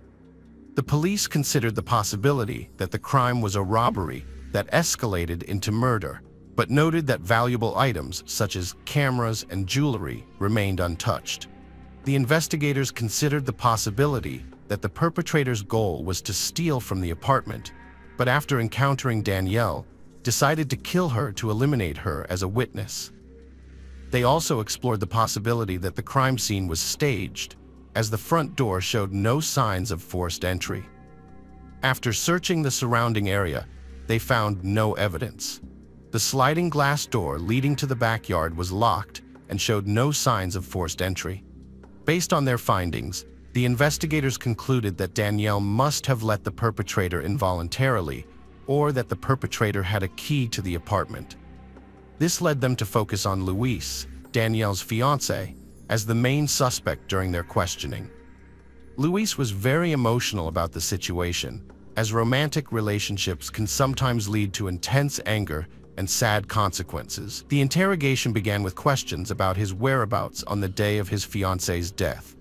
According to Luis, he spent the entire day at work, and the last time he saw Danielle was when he left for work in the morning. They both left the apartment at 6:45 a.m., but Danielle returned to get something. Luis claimed that Danielle was worried about an important meeting with management that day and seemed a little distracted. He also mentioned that Danielle called him at 11:30 a.m. to ask if he wanted to go to lunch with her, but he refused because he had a lot of work to do. Luis tried to contact Danielle later that day, but she wasn't answering. He called her colleagues and learned that she had gone out for lunch but never returned. When he tried to call their home phone, Danielle didn't answer. This led him to leave work and check on her. When he arrived at their apartment, he noticed that the front door was unlocked, and he found a jar that made him nervous. During the investigation, Luis stated that they had a good relationship and were deeply in love. Luis expressed that he was depressed and felt that the police were wasting their time by interrogating him, as he believed the real culprit was still at large. Detectives interviewed Danielle's friends and family, who all confirmed that Luis could not harm Danielle, as they were planning a wedding and were in love. Luis's co-workers also confirmed that he was at work all day, which ruled out any possibility of his involvement in the crime. Luis mentioned that Danielle had been receiving excessive attention from her co-worker, Jeff, who made her uncomfortable. Investigators went to Danielle's workplace and spoke to her boss, who confirmed that Danielle had complained about Jeff's behavior. Jeff's behavior was making Danielle uncomfortable. He was touching her and interfering with her work. Danielle had made it clear that she was in a committed relationship with Luis. Despite this, Jeff continued to make Danielle feel uncomfortable. The situation was also complicated by the fact that Jeff was 40 years old, while Danielle was just 20. Danielle's co-workers reported that she left the office for lunch, but never returned, providing investigators with a timeline for when the attack occurred. This raised suspicions about Jeff, who was absent from the office during the same time frame. The investigation explored the possibility that Jeff may have attacked Danielle after she opened the front door to her home. This could explain why there were no signs of forced entry. Jeff was brought in for questioning to discuss his relationship with Danielle. During the questioning, Jeff acknowledged inviting Danielle to lunch, but denied any involvement in Danielle's death. He did admit to liking Danielle, but stated that he didn't engage in any inappropriate behavior that would justify her complaint against him. Jeff claimed that he couldn't have attacked Danielle because he had an alibi. According to Jeff, he was with another colleague all day, working on various issues and driving around the city together. This meant that it was impossible for him to have committed the crime. Jeff identified a co-worker who he claimed was with him at the time of the crime. Investigators met with this co-worker, who confirmed Jeff's alibi, thus ruling out Jeff from suspect. The autopsy report provided some insight into the circumstances of Danielle's death. The cause of death was asphyxia, indicating that Danielle was attacked by surprise. Investigators concluded that the perpetrator approached her from behind and tightened the stocking until she lost consciousness. The perpetrator then tied the stocking in a knot to prevent Danielle from regaining consciousness. The lack of defensive injuries on her body suggested that Danielle did not resist the attack. In fact, the only injury on her body was the ligature mark on her neck, indicating that she may not have even seen the face of her attacker. The police investigation at the crime scene did not yield any evidence that could help identify the perpetrator. Despite a thorough search, no shoe prints, DNA, fingerprints, or hair were found. As a result, there was no evidence to send to the laboratory for analysis. Without any new leads, the police returned to their initial theory that the crime was a robbery gone wrong. The police asked Luis to re-examine the apartment with them to see if he could notice anything unusual. After a thorough examination, Luis reported that nothing seemed to be missing from the apartment and all items were in their usual places. However, a few days later, Luis contacted the police to report that he could not find Danielle's wedding ring. Luis also pointed out another unusual detail to the investigators. The stocking used to strangle Danielle did not belong to her. According to Luis, Danielle did not wear stockings, which suggested that the perpetrator had brought the stocking with them. One of her friends mentioned her ex-boyfriend Eddie, whom she started dating while pregnant. Eddie was known for his violent behavior, and as the relationship progressed, he became increasingly controlling and domineering. He eventually forbade her to see her friends and family. The relationship with Eddie continued to deteriorate after Danielle gave birth to her son. Things took a turn for the worse when Eddie started using illegal substances, and Danielle decided to end the relationship. Danielle attempted to start anew after leaving Eddie, but he refused to accept the end of their relationship. His behavior became increasingly unpredictable, prompting Danielle to obtain a restraining order against him. However, Eddie repeatedly disregarded the order. Eddie's actions escalated, with him frequently calling Danielle, parking near her home, and even appearing at her workplace. Danielle's family reported that Eddie had made numerous calls to her in the months leading up to her death, demanding that she meet with him, but she consistently hung up on him. Detectives identified Eddie as a prime suspect and brought him in for questioning. He was hostile and resistant to cooperating with the police. When discussing Danielle, his demeanor became visibly agitated. During the interrogation, Eddie's account of his relationship with Danielle contradicted the statements made by her family members. He claimed to have never been violent towards her and denied any involvement in her death, stating that he had not spoken to her in over a year. The investigators suspected that Eddie was lying to them. To verify his alibi, they checked Danielle's phone call history and discovered that Eddie had been in contact with her in the months leading up to her death. The police needed to confirm Eddie's whereabouts at the time of the attack. Eddie claimed to have been working out of state as a tow truck driver at the time of Danielle's death. He stated that he was miles away from the Ashley Lakes apartments where Danielle lived. His employer corroborated Eddie's story, providing receipts from a motel and gas stations that suggested Eddie was indeed out of state. However, 3 days after Danielle's death, the police received a new lead that changed the direction of the investigation. During an interview with residents of Ashley Lakes apartments, a woman shared a disturbing incident that had occurred a week before Danielle's death. She reported that she had been awoken by a knock on her door, but when she looked through the peephole, no one was there. She returned to bed, but a minute later, she heard her front door slam shut. She reported an incident where a maintenance man entered her apartment without permission. She stated that he was looking at her rather than performing his job, which made her feel uncomfortable.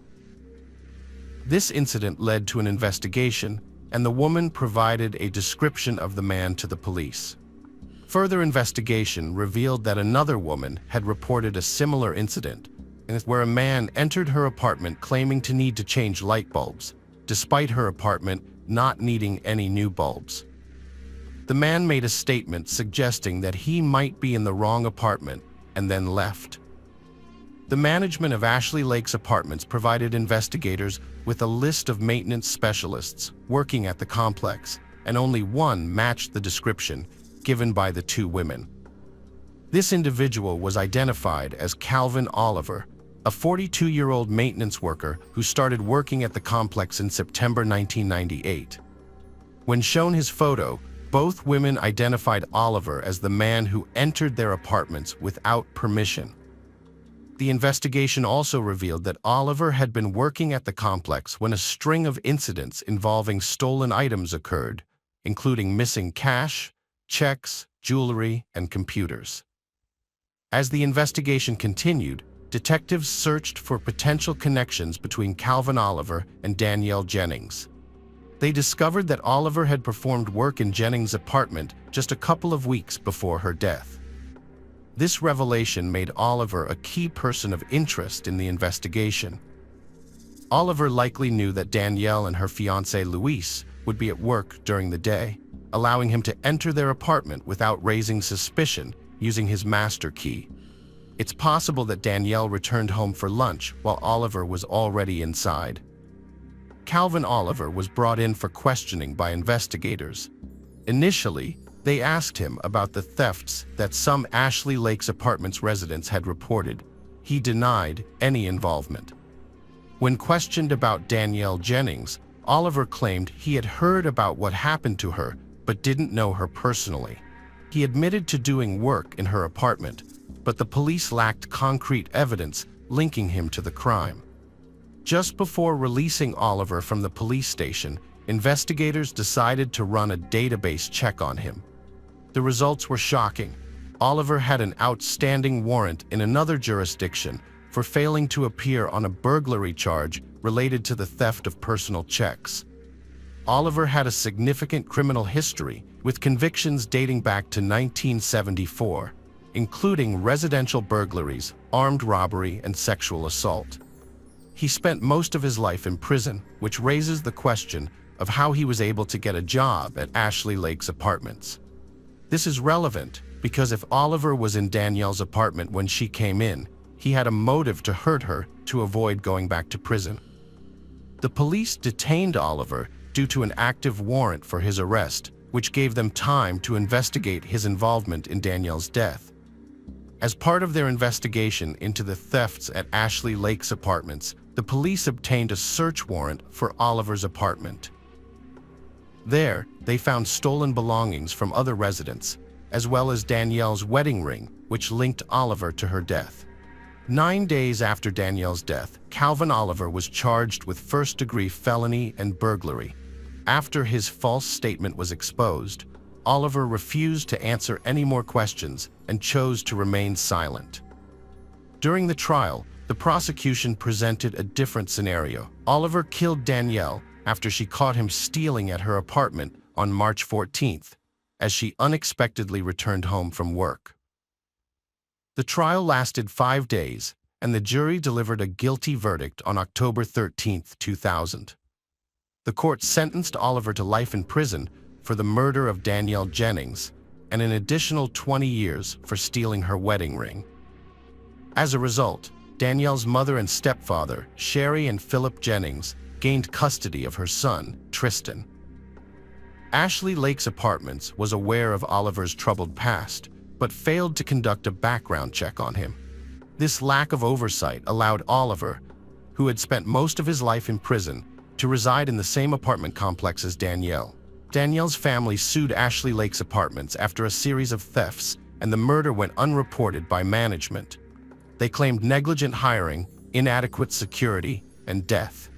The jury returned a verdict of over $13 million, plus $2.5 million in punitive damages initially, later reduced to $250,000.